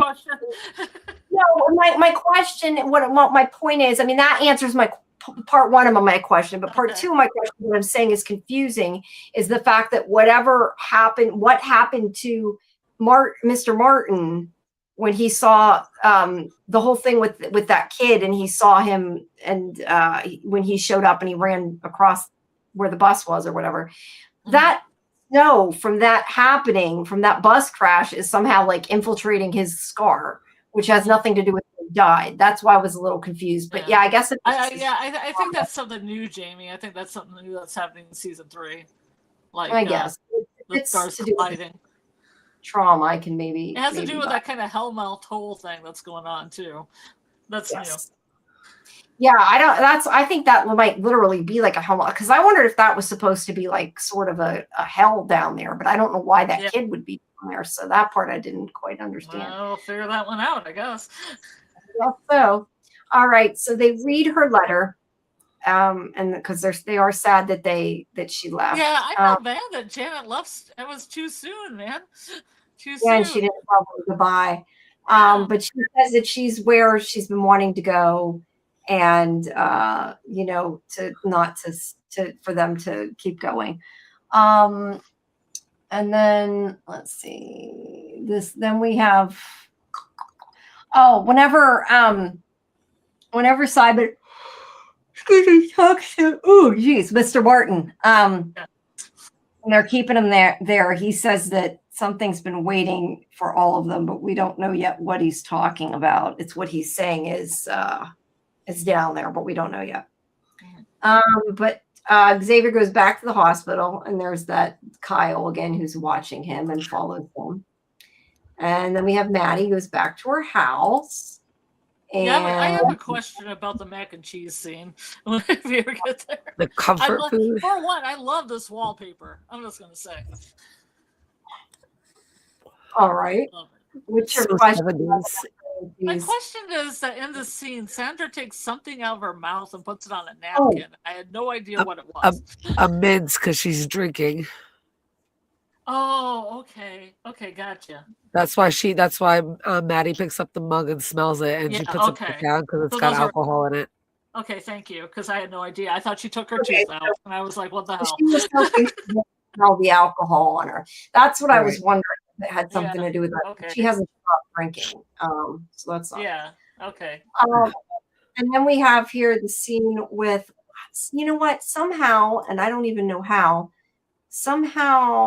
okay, I see. I thought I cut off part of my notes. I didn't. She tells her mom that, let's go back here a second. She tells her mom that things are going to be better. They're going to be normal. And her mother says she doesn't need it to be normal. She just needs her to be safe. And they talk about her father a bit. And Maddie basically says, I didn't appreciate how hard of a time you had when my dad died and raising me alone. And that's when she says it means a lot to her. And when she takes, the mint out. So she still needs maybe some help. And then there is a scene of, I thought it was Nicole that seen her first, but I have Livia there sees her. There is a video of Maddie when she was talking to Wally, laughing to herself and seeming completely crazy. Yep. That she's watching. And the scene just shows that her mother won't even talk to her. Her mother isn't very nice. Mm-hmm. And then this, I don't know if this was something that was from before that I didn't see before to understand. Oh, that's Janet's Solarian. Who's the note from? It's from Janet. From Janet to Yuri. Okay. I promised I would teach you the secret is in scars. So does that have the secret in it? Is that what's in the note? Or is it just telling him he has to go through the secret to get out is to go through the scar? I'm not entirely sure which that means. It could be either. But he's got a lighter and he's... Yeah, it could be either. Does it say the second secret? Sorry, what? Does it say the second secret? It says, I promised I would teach you the secret is in the scars. Okay. It doesn't say the secret that is in the scars. So I think I'm wondering if it just means the secret to moving on is in the scar. Not so much like there's a secret inside the scar. Yeah, no, I think you're right. I think it's the secret is being able to leave through the scars. Yeah, I think that's probably the whole note. I thought maybe there was more, but I don't think there is. All right, he's got a lighter. Do we know how he died? And I just haven't seen that. Or he had a bad asthma attack in the greenhouse. Oh, he did say that, yeah. And he got locked in there. Yeah, I'm not sure what the lighter's about, though. All right, so Xavier goes in the hospital. This is where Simon tries again to talk to Martin, and he says something's waiting for them down there. I'm sorry, go ahead. What? Do you think the lighter is somebody's key? I assumed it was his, but I forgot the thing about the asthma, so I don't know. Yeah, the lighter just seems off. Like, I'm not sure why it would be that. But then again, Maddie's necklace is, if that's her key, like there's no real connection to anything else. Like the lighter would have no connection, but that could still be Yuri's key. Well, I would say maybe it's like just something he has in his pocket and plays with or whatever, but you wouldn't be allowed to have a lighter in school. So, well, in the 70s you would. In the 70s, yeah. Okay, that's true. That's true. Yeah, you can't now. Like smoking, like teachers have a student lounge. I've actually read in the 70s. Sometimes there was a student lounge where you could actually smoke in the 70s. Yes, I believe it. I believe it. Yeah. Crazy. Either way, Mr. Martin tells him that there's something that's been down there waiting for all of them, but he won't tell them anything. He won't give them anything. Yeah, and that's whenever the snow starts falling and the room starts shaking. And then we see Maddie, who sees water dripping from the ceiling, and she sees the boiler room. I guess we see from the next episode. I guess that was supposed to be like she just kind of, I don't know if she fell asleep or what it was, but it's just like she's thinking about it. Yeah, it was kind of gross when she walked on the carpet and it was all wet. Yeah. Gross white carpet with boiler room. Yeah, I guess that's her dreaming, I guess. But yeah, I like the eye shot at the end. I thought it was pretty good. The what? The way they're shooting things in people's eyes now. Like Martin has one where he sees headlights in his glasses, and then they boiler room in her eyes at the end. It's a stylistic choice that I approve of. Yeah, it's cool. I'm opening the next. Let me get the next episode open. That's the end of the first episode. Do we have any more comments on this first episode before we continue? No, I think the second one will go faster because there's a lot in the first episode, and there's not so much. That's because it's the season premiere. I mean, to be fair, that's why. All right. Well, if they would just go week to week and not release 3 at a time. I agree. Seriously. I don't want to skip stuff, but I also don't want to take super long, especially because I know Jenn doesn't feel good. We don't want to. Yeah, but I have half the notes for 2 that I had for 1. I have like 1 page of notes. Yeah. Well, the thing is, I take notes as I watch. My problem is, and this is why I have a hard time, I think, taking notes, is because I always say this, when I take notes, I type really fast, but it's like I end up with a bunch of notes because it goes like from my brain to my fingers, and I don't actually read I just type like stream of consciousness typing what they're saying. And I end up with like a lot of quotes, but no context. That's why I have to like stop and actually put "this happens," because otherwise it's just all what they're saying, and it's hard to. Yeah, but then you could be like, "Here's a quote. Who said this?" Well, yeah, but I try to I try to do better than that and actually write down what it is, because otherwise it's just all quotes. And I think it's because I've spent so much time, like when I've written reviews in the past and recaps, like making quotes and stuff, that I'd pause, rewind, and I got just really good at it. So. I guess I should point out that this episode is called Mean Ghouls, and the first one was called It's a Wonderful Afterlife. Yeah, I like their title. So I don't know if Snap Patty is like Snapchat, I guess. Something. Yeah. Yeah. Snap Patty. Snap Patty. So this is going around, this video of Maddie when she was talking to Wally and talking to herself. And Nicole and Claire feel bad for her, and they know it was Livia that posted it, and they're going to try to prove it. All right. And now we have Kyle. Yep. Who Xavier figured out he's dead, obviously. Sorry, what, Scarlet? You're going to say something? Oh, no, I was disagreeing. It's Kyle time. I started high school. They had a place where the students could smoke. It was called the Pit. I'm pretty sure we weren't allowed to smoke at our school, but I don't know because I didn't smoke, so I never tried. With the allergies I have, I'd be so sick if I tried to smoke, so I never smoked. I'm allergic to smoke when other people smoke. I'm just saying it was more normal in the 70s, though, so in the 60s and 70s, people smoked, even the kids. Yeah, but now I don't. Well, hopefully now they're not, but, while they did. All right, so he knows that this guy, Kyle, has died, and this is where he's like, if you died on the bus with the other band people, why are you here instead of on the bus? And he said because he was brought there, he didn't actually die on the bus. He had surgery and flatlined. And Xavier's the only person he can ask, because he's saying like it isn't very often he sees somebody who's alive who can talk to him. Let me ask you guys a question. This is something that I don't know the answer to, and I'm guessing was explained.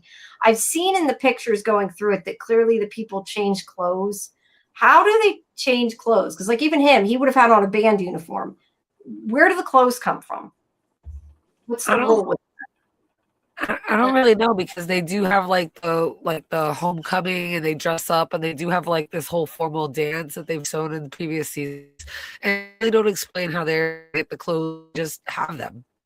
I feel like they probably grab it like they do like other things, like the necklace, and they put on the outfit, and then the outfit fades away. I guess they're in their underwear then, and they have to go back to maybe okay, like see, like Rhonda puts a dress on, and then that fades away, and then she's back to her beatnik gear. Yeah. It's like I kind of question that they get food. Yeah, but but Kyle would be like, wouldn't he just have surgical stuff hanging out of him, like some scissors?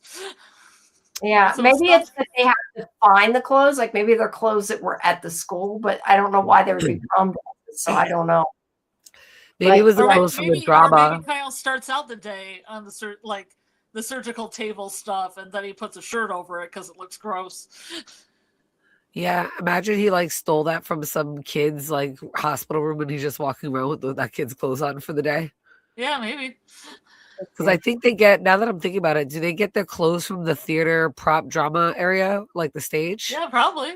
Yeah. Well, that would make sense. Okay, so yeah, maybe they have to find clothes to take. But you're right, though. If they take it and copy it, it should disappear and they should be in their underwear. But this is a teen show, so they can't. Well, they have a default. They have the default outfit they died in. That's what I'm saying. Kyle's default outfit would be like surgical scissors and shit hanging out of him. It's like, yeah, every time I like really spawn have back any clothes out. on. You're saying band uniform, but he wouldn't have any. He would have no clothes on because he'd be in surgery when he flatlined. Yeah, I agree with that, but you're not supposed to think about that. I do. Yeah, I know. I think that's too.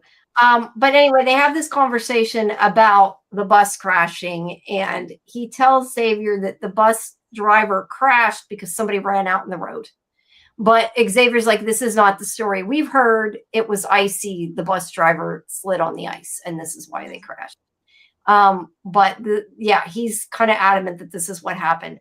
But regardless of that, what he wants is for Xavier to find out about the girl Tracy, and if she knew how he felt before he died. Which I'm kind of like not sure why he needs to know that at this point, because it's like, who cares if she knew if you cared about her or not? Because you know what? She's old and she can't be with you. I'm awful, but that's what I'm thinking. So mean. You are right. No, I know. I just was thinking, like, it's not going to do you any good. I guess I could see what Xavier does to say, well, she's like 80 now, so whatever. I know, but when he said she was like 40 or whatever, I'm like, what? It's moved. She may have cared then or known then, but she'd move on by now. Either way, he's like, I'll help you find Maddie's dad if you help me find out about Tracy. So they make an agreement. They'll help. So is Tracy the flute player? Because I have flute player here, and I don't know what that connects with. So somebody jumped in front of the bus, a flute player? I don't know. He might have said his girlfriend was a flute player, but then she would have been dead on the bus. So I don't know. Either way, they make that agreement. And then we go to this part with Mr. Martin. And I think this was where they showed the kid, but they didn't explain it because I didn't know what the hell was going on. He sees his kid saying, Everett, what happened to me? And that was all. Yeah. That, creepy children. It's Stephen King season, so we're going to have some creepy kids. Yep. All right. So meanwhile, Maddie was dreaming about the boiler room. I like how she snapped into the kitchen. That was kind of cool. Yeah, then you realize she had fallen asleep or was daydreaming or whatever. But she tells her mom that they have picture day today. And this is where she says something about getting dressed. And she's like, when do I ever wear a dress? And she's like, well, last week you did. And she's like, what? Yeah. So she does not wear dresses. Somebody taking over your body. Yeah, that's what happens. There is photo day. And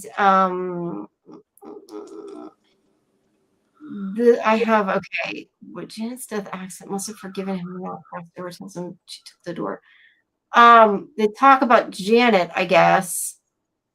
It must be they're saying the same thing again, that they'll all go into the scars so they can get him out. And that's when Yuri says to Simon, they can't expect everybody to go into the scars. But somebody, I don't remember who it was, said something like, but we've all been in them, like, and it was implying that Yuri hadn't yet, is how I took it, that he hadn't actually gotten over the fear of going into his scar yet. And that was why he didn't want to do it. And he's like, yeah, I'll help. Like he agreed to, but was scared and didn't really want to. And made it sound like he had when he hadn't. I don't know. I just got the opinion there. He was bullshitting him and hadn't actually gone into his scar before. But it sounds like he's trying to, going by that letter with from Janet. All right. A really old car, I'm gonna say. Yes. So Nicole is telling Maddie that she should take a mental health day because she's seen the video. And Maddie's like, oh, I saw the video. It's just a bunch of trolls. And she doesn't care. But then she's like, yeah. Like 2,000 trolls. Yeah, there's a lot of trolls. But she's like, I don't care. So this is the part that confused me after this. And I guess it's just we're not actually seeing all the dead people at the school because this is where they're all picking certain people to go talk to. So I guess they're trying to get a bigger group of people to go to the scars was what I was getting out of it. Oh, the ghost list? I have the whole ghost list. The Greaser, Fern, Sarah, and Elliot. Now you can see better. Tyler, Rachel, Zach, Macy, Aaron, Steph, Jenny, Jack. I don't know what's else here, but there's no Tracy. And then there's Mina, who's the theater girl. Yeah, there's no Tracy. I don't see Mina. But so what is the? Yeah, see that one that's all kind of blurred, like it's like blah blah blah, like Jenn, maybe Jenn. I don't know what that name is. Tyler, Rachel, Jenn, Zach, Steph, Macy, and Aaron are the ones under X6 marching band. Times 6 marching band. I don't know. Yeah. So is that what you got out of it? They're getting all the ghosts together to try to get as many of them as they can through there. All right. So that's why he's making. And I'm hoping for Sarah is that cool goth girl with the leopard top on. Maybe we don't know. Yeah, we don't know. They tell. I don't think I have a picture of it, but they ask. No. Okay, they ask Quinn to talk to the band members because she was part of the band and she does not want to do that. And let's see, she refuses to talk to them. And we don't really know why. And then we see this part here of Yuri staring at this kid. Look, the kid looks a lot younger than him. No, I immediately, because of the hair, I was like, Yuri checking out his kid or grandson or brother or brother's kid, because he looks exactly the same hair. He does. I figured it was his brother or something, but I definitely didn't think it was a guy he had a crush on. Yeah, I mean, I knew that was what Charlie was going to think, but. Yeah. Because definitely the hair gives it away. It does. But we find out later it might be his grandkid, which they haven't had that conversation yet, but. All right. And then we have Claire and Livia talk, and Livia says she didn't post the video, which she knows she's lying, but they have no proof. You know, at this point, when she was talking to her, I thought that maybe really Livia hadn't, but then, later Wally finds out that's not true. I like that they said that Claire was ghosting them, so they missed regionals, which I thought was funny, given the show's themes.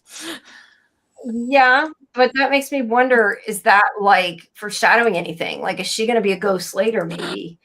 That was what that would make me wonder. But yeah, she hasn't been talking to the cheerleaders for a while. She ghosted them. All right, so they're fighting. And then here, yeah, that's more of them fighting. Okay, so Maddie goes and finds the iPad. That's what a murder scary movie mask or something on this background. What's happening? The background. It's yeah. I was thinking it is. It's a mask. He looks through the messages, and there are messages about her dad maybe meeting Sabrina, which we think. I mean, I thought was like his girlfriend or whatever, his secret girlfriend. But we find out later, which we'll get to, that it's his sister, not his girlfriend. And then here's the marching band that they're supposed to be, Quinn is supposed to be talking to, she won't talk to them. And then does Quinn go by she? I keep saying she, but I kind of wonder if goes by they or if she just hadn't told them she did. I don't know. I think Quinn was going by she until they figure out that she's not, that she's a they. Okay, that's kind of what I wondered. I didn't want to say the wrong thing, but I wasn't sure. Okay. So then here, let's see. Xavier tells Maddie that he talked to Kyle, who died in the marching band bus crash. And he's asked if Quinn talked to her about the crash because someone jumped in front of the bus, and she's like, no, they skidded on ice. And he basically says that's what they must want us to believe. And she's like, why are you trusting this? Why are you trusting this non-living person to even help him find her father? Because he says that he's, getting help from him. And he also tells her, because of all the things that are going on with people making fun of her because of the video, he's like, I dealt with this same crap when everyone thought I had your head in the freezer. It gets better. Yeah. And he says he's going to volunteer at the hospital because, otherwise they're going to wonder why he's creeping around the hospital. Yeah. So that's his plan. Wally sees the girls watching the video and them making fun of her. And they talk about, those did not get reordered. They talk about people being mean and losers. And then he falls in the bathroom. And then Rhonda yells at him for going in the girls' bathroom. He's like, you're in the boys' bathroom all the time. Yeah. What else are you going to do with all that time? Yeah, exactly. But they're not, he's not doing it to be pervy. He's doing it to listen to what's going on. And they find out because she says, the one girl thanks her that she did take the video, or at least it was her. She was responsible for catching her, so I assume that means she took and put up the video. And the one girl, this blonde, feels bad for her, but we don't know if she cares enough or if anything will overcome that. All right. She also doesn't know French from Italian. She what? She also doesn't know French from Italian, but then B clarified it for me by saying sometimes the French do use ciao. Oh, okay. Yeah, I know nothing about that. I don't know what you guys are saying. So then they're in the class here, and the one kid. Adele Travis. Yeah, says. I don't have the right notes here, but they're talking in class about a character or something that was. We're talking about The Great Gatsby. I haven't read that, but one of them was insane or something, and they were. It's a classic. Yeah, no, I didn't read anything I didn't have to read. I mean, as a kid, I do now, but I mean, like in high school and that, I didn't read anything I didn't have to read. So anyway, it's more of them making fun of her in class, basically. Yeah. Mm-hmm. And then there's Adult Travis. That's not Adult Travis. Yes, it is. I don't know. Don't look like it to me. Then again, it wasn't a good shot. It is. No, I believe you. I just said it didn't look like it, but it's not a great picture. Either way, she tells Wally she'll talk to him later. Okay, so then they have a conversation about, is this where they talk? No, I think this is just him watching the kid. You kind of skipped over her writing on the notebook that Wally was around for evidence. Oh yeah, so that way in the class they didn't see her talking to him. She wrote it into the note. She's trying to find her own ways, like Simon was there. Yeah, I don't know. I'm missing something. Oh, okay, I see where this is. Okay, so she basically asks Claire and Nicole to guard the door. She's gonna go talk to Simon. So she can talk to him and not have anybody think she's crazy. Yeah. This time, not videotape her and think she's crazy, at least. Yes. All right. So then Xavier goes down to the morgue to talk to Kyle, and basically neither of them found out anything. Mm-hmm. And I call him in this scene morgue stylist Kyle because he said they have good times styling the dead people and stuff down here. Yeah, because he said most of them when they die they have a bad hair day. Yeah. So they help each other out. Play cards, I like Kyle. He's got a little bit of a dark humor to him. Yeah, no, I do too. But this is where Xavier tells him that they do think that the bus was crashed by ice and that nobody has heard that story, and that's what Quinn said. And this is where Kyle's like, there was nobody named Quinn that was in the band, so somebody's lying to you. Unless that's who jumped in front of the bus. So we kind of question, okay, why did Quinn lie? Or is Kyle lying? We really don't know at this point. You doing okay, Jen? You're quiet. I know you don't feel great, but Maybe if you she's want to, sleeping. maybe. I just feel bad. I know she don't feel good, but if she wants to drop off, she can. So yeah, I feel like, I don't know. I feel like I can't even talk tonight. All right. So, I don't know what these notes mean. Oh, okay. I see. She, sorry. It is what it is. Sorry, I'm getting sleepy. Fine. Okay. So Maddie talks to Simon and asks who blah, blah, blah, who Sabrina is. Sabrina. Sabrina. Sister from another mister. Yeah, and he's like, sister from another mister in my notes. Yeah, he's like, yes, you're right, it is. He says that, she was adopted. He found her through genetic testing. So they are sisters. They have the same mother. And she's like, how could you not mention that? And he's like, because the past couple of weeks have been crazy. And they got swallowed. Yeah, he says they got swallowed by a body snatcher. And but he says, I was busy helping the family I already have. So that was kind of nice. And she smiles at that. And then they talk about what he's going to text his parents, which is that she's going to text that he is still visiting this girl, which again, apparently his parents do not care that he's missing school. Parents are just like, do what you want. They're friends with their kid, do whatever you want. You gotta go. I almost feel like what would have made more sense to me was if he let his parents know that he was expelled, because then it would have maybe made sense he was visiting her why he was expelled. Yeah, that makes rather sense. than visiting her and not going to class. So yeah, I don't know. Because he's getting expelled because of absences. Yeah, exactly. The circle. All right. So she is caught by the principal here and brought because he sees her down there. I don't know if he catches her talking to herself. I don't think he catches her talking to herself, but she's like, why are you down here? You shouldn't be down here. And he brings her up to the office. And then where to go? Okay. There's this whole thing that I skipped.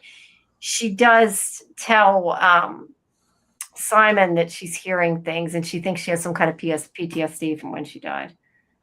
And he does tell her about Janet too, is the other thing. But then, whenever Charlie is here, she's talking to Xavier on the phone, and he's like, she can't be in the band. He said that Quinn wasn't part of the band. And she's like, she's in uniform. She had to have been from the band, because she's been wearing this uniform the whole time. And so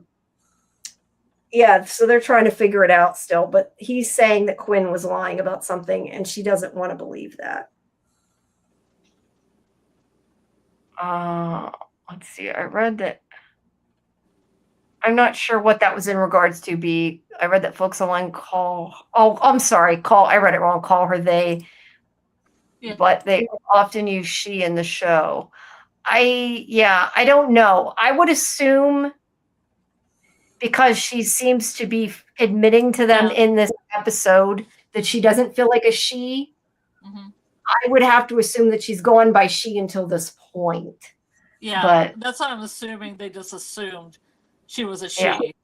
And then when she comes out saying that she's non-binary and a they, they'll probably use they then. Yeah, but they haven't yet. Yeah. But either way, Charlie here is trying to listen. And this is where he hears about Quinn lying. And he immediately goes back and tells everybody, which isn't good. I lost where it was. Okay. And then we have Quinn here sitting on the toilet upset. I guess because she knows she's not using the toilet. I mean, they're not using the toilet. Yeah, no, on top of it, it's closed. And they are talking. Let's see. She tells they're having this conversation they're having about Quinn while she's not in the room. They are not in the room. And then here we have the principal talking to Maddie, and Maddie trying to not tell him what's going on. She's like, oh, I posted the video myself. They think I'm crazy, so I'm just giving them what they want to see, which actually is kind of smart I mean, I know that a kid in high school wouldn't do that, but that actually would be a way to get the kids back and be like, I'm crazy, make it just be like, I totally faked it, But either way, it's her, she's doing it. Or she tells him that she's the one that did it. And he's like, I'm concerned about that. I'm going to call your mom. And she's like, no, please don't. Please don't. And then there's more about them trying to find out about Quinn because Rhonda doesn't want to believe it. But he says that that Quinn scraped the name off the instrument case. So he thinks that she stole it from someone, but it's actually she just didn't want her real name, her old name, her dead name, whatever you want to call it, didn't want it on there anymore because they don't feel like that person anymore. Yeah. All right. And then Simon sees the red light again. I'm not sure why the red light was there. I didn't quite understand if it was just because he had the watch. He brought the watch. Yeah, he brought the watch. Okay, so the watch opens the scar and creates that red pulsing light, but that doesn't necessarily mean it's a way out. Right. But he uses it to go into the scar, and he sees the people on the bus dying. So the people that were in the bus crash, they died on the bus, but they were still on school grounds. Am I wrong? I thought though that I was thinking for some reason that I saw in the first season that they couldn't go super far or something. That their area of where they were allowed to move was different, but maybe not because if Quinn was on the bus. Well, they were also on like the border of the school too, so you don't know who landed on the border of the school and who didn't, and who was taken to the hospital, who wasn't. I see, but either way, the whole city's kind of like that. The hospital's kind of like that too, but I don't know if the kids that were on the bus and just happened to be outside the school, did they just go to heaven or what? I'm not sure. Yeah. I don't know. Like more than 6 people. That's what I'm saying. Yes, but I guess a couple creepy kids as well. Yeah, but I guess the idea is whatever property line you're on is where you stay. Yeah, and they are inside the school line. But he sees that guy's impaled by the stop sign. He sees different people. He does not see Quinn, but what he does see is it's snowing, which I honestly sees that Smiley baton girl too. That looks like Smiley, but. Oh, I forgot to get a picture of that. Yeah, what the hell was up with the creepy baton girl? I don't know. We have a creepy baton girl.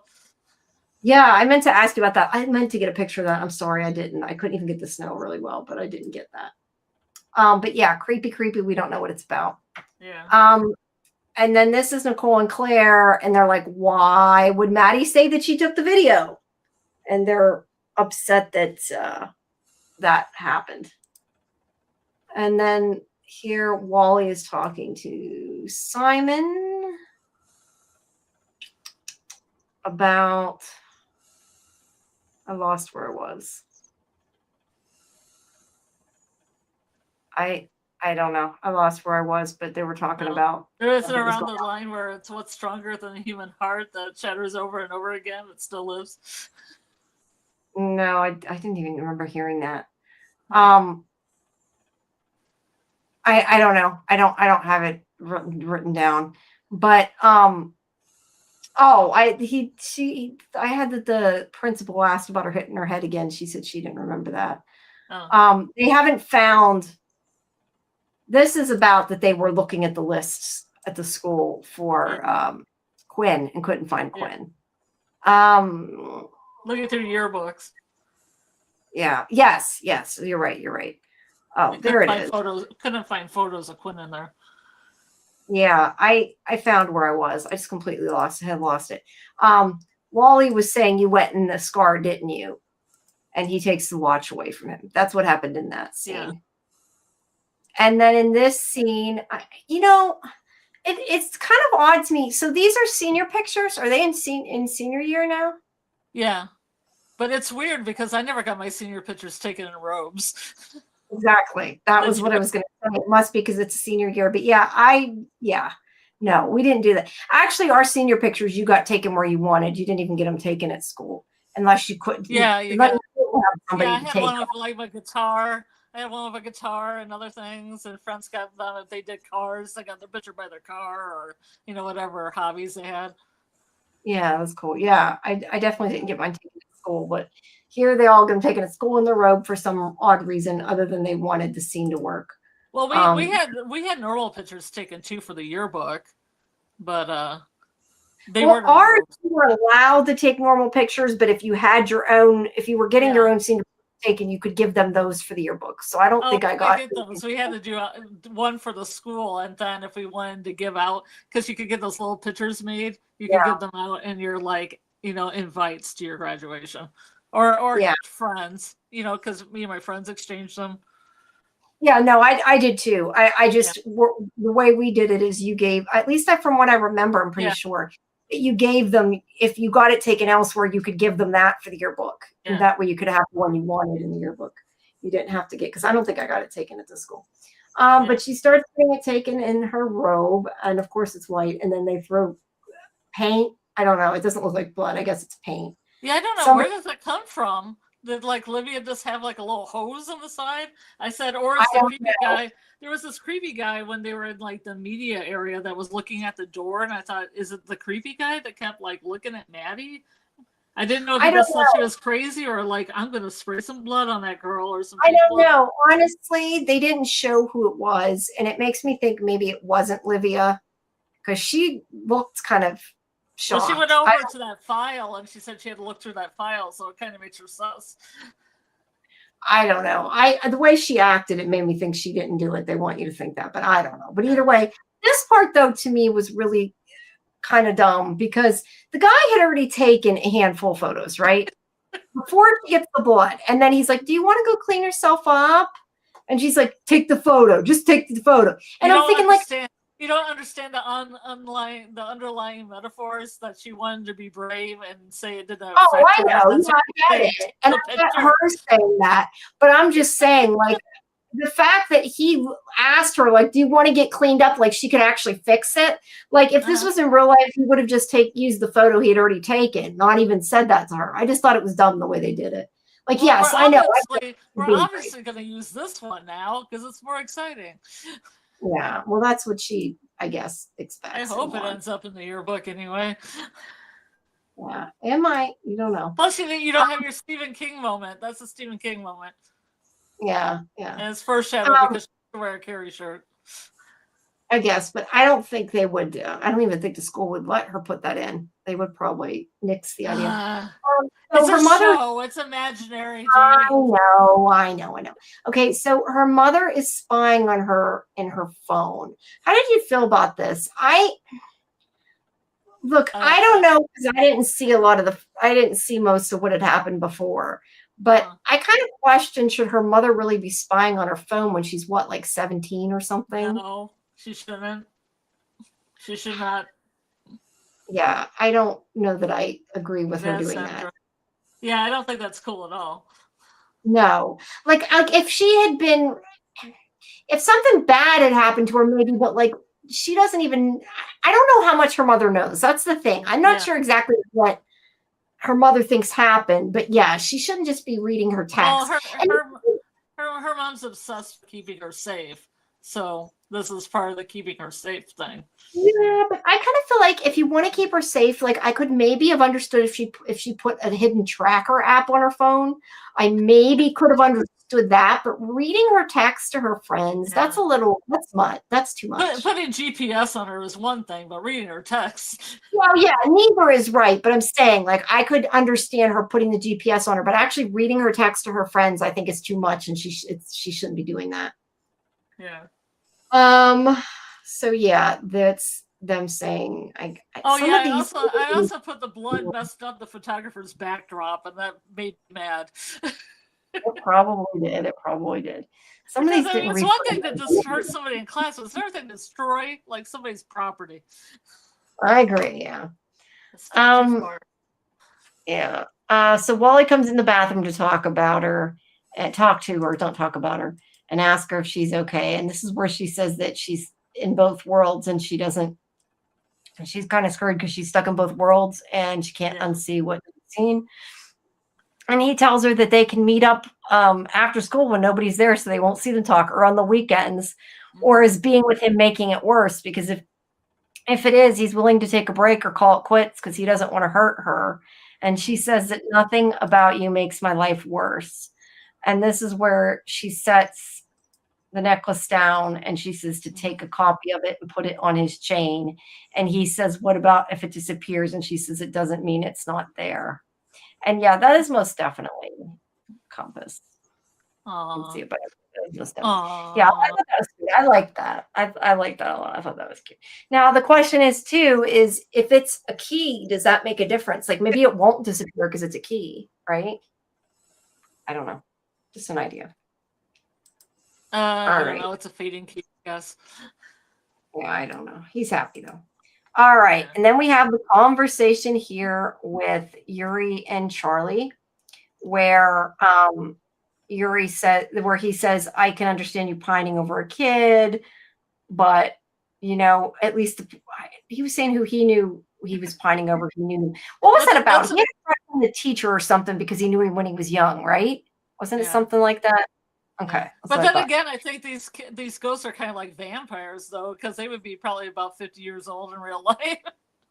Yeah, so they can. Yeah, I know. To me, I'm like, if he's pining on him, that's kind of creepy because that kid's little, or not little, but younger. Like the 70s, so he would be like, how old would he be now? Like about like 70.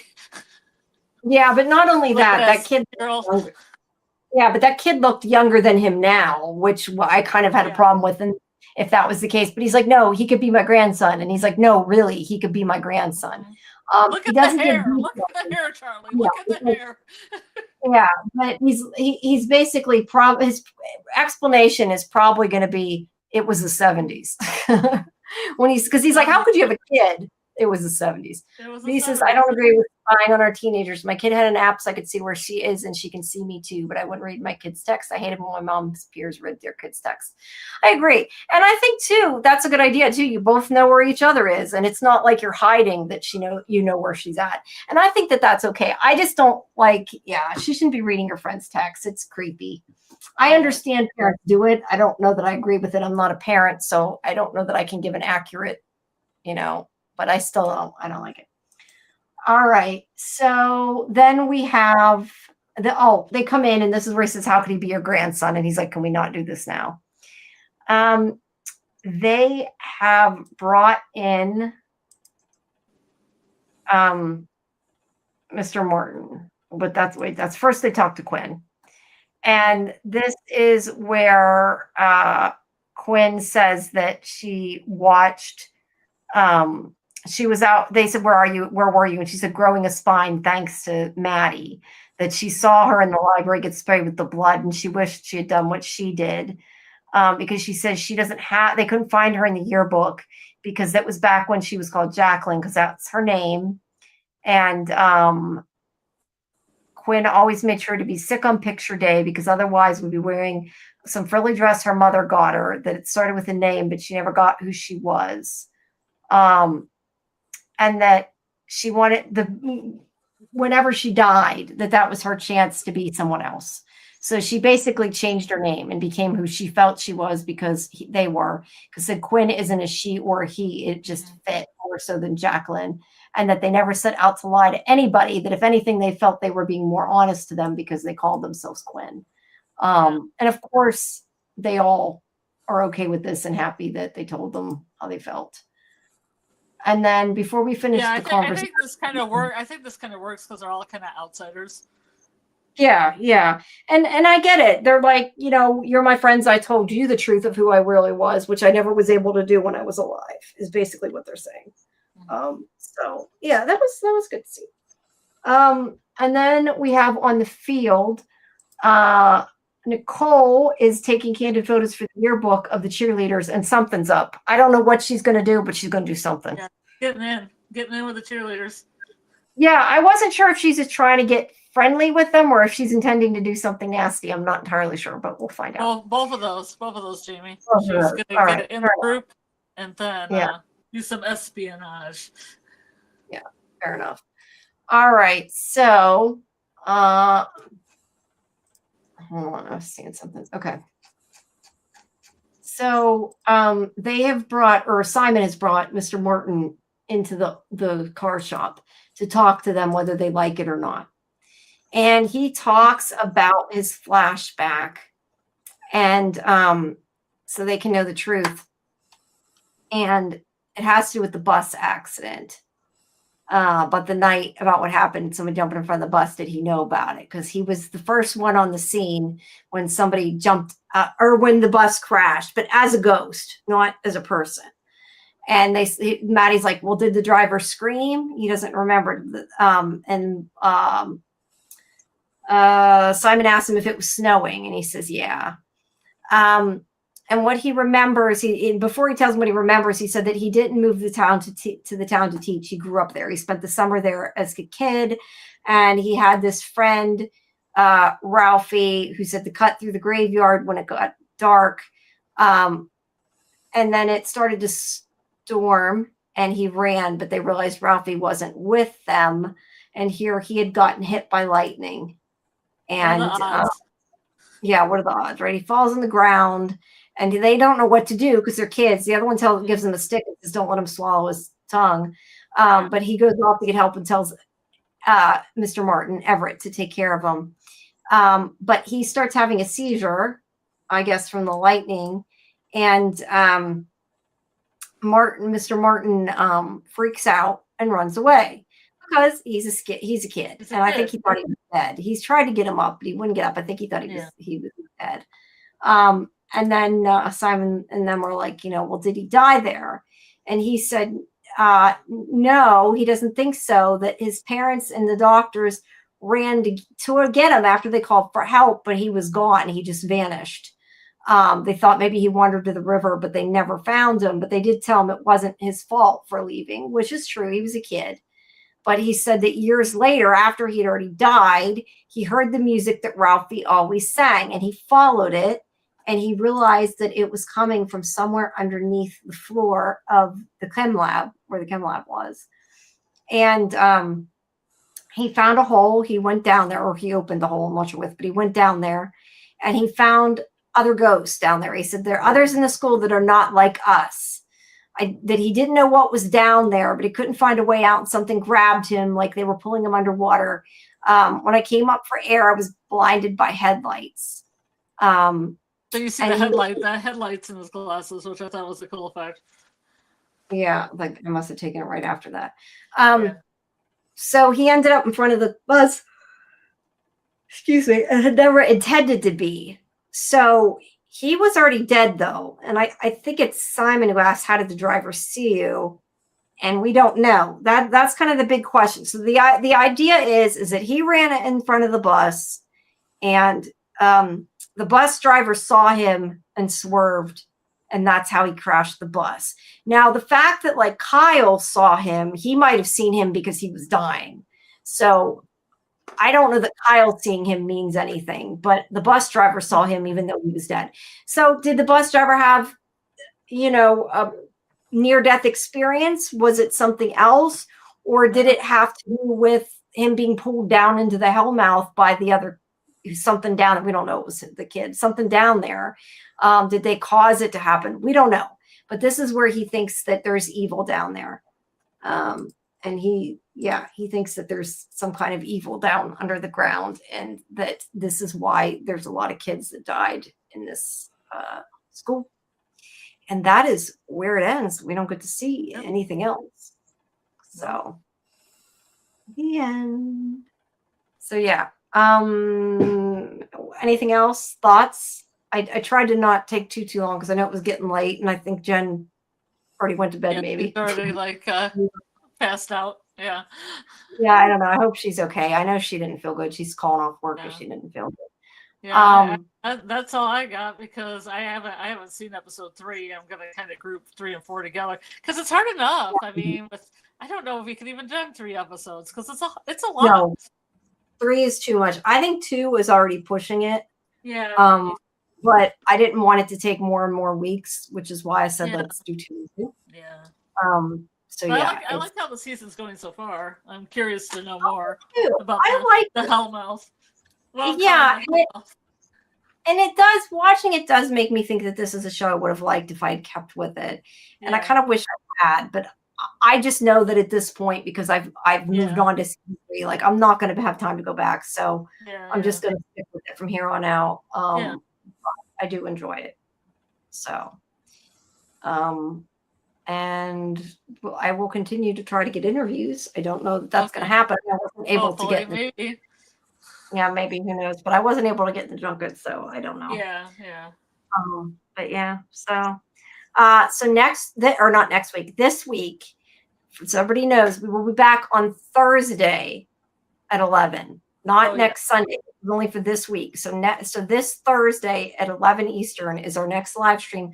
We're going to be going over episode 3 and 4.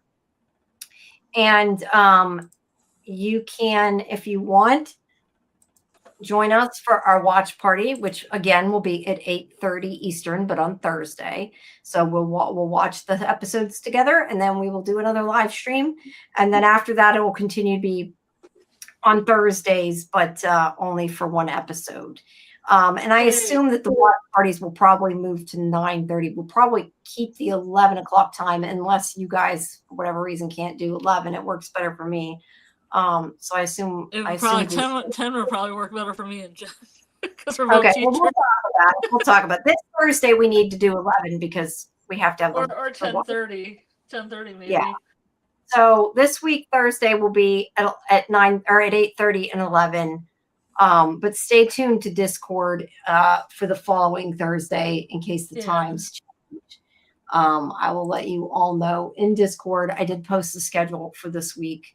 If people want to check that out, please make sure you also check out our videos on the video tab. So you can see our other interviews that have gone up and that are coming up. There's a lot more coming up. I've been behind on a lot of things, but they will be getting posted. And also check out our lives. Like I said, Tuesday, 10 o'clock p.m. Eastern. Karen, AJ, and I have Fandom access where I'm actually trying to think like what is even on, because now Runaway's done. They have Dunkin' Egg, and they have stuff I don't watch. I feel like there's something of. There's a show that I'm blanking. I'm like, what is the show that I have? And I'm like, what is the one I have seen that I have to talk about? And I am like, which one? No, I was trying to think of what it was, because we were doing. There's something, I don't know. There's a show that's I'm talking about, and then the rest of them they've seen. At least I think there is, but Runaway's done. So I don't know. Got to figure it out. But there's a lot of stuff we'll be talking about on Tuesday. That's our Mishmash show. And then on Wednesday at 10:30 p.m. Eastern, we have Wonder Man, and the watch party for that is also at 8:30 on Wednesday. And that's for episodes 4, 5, and 6, because they're only half an hour shows. And you can get those in links in the Discord.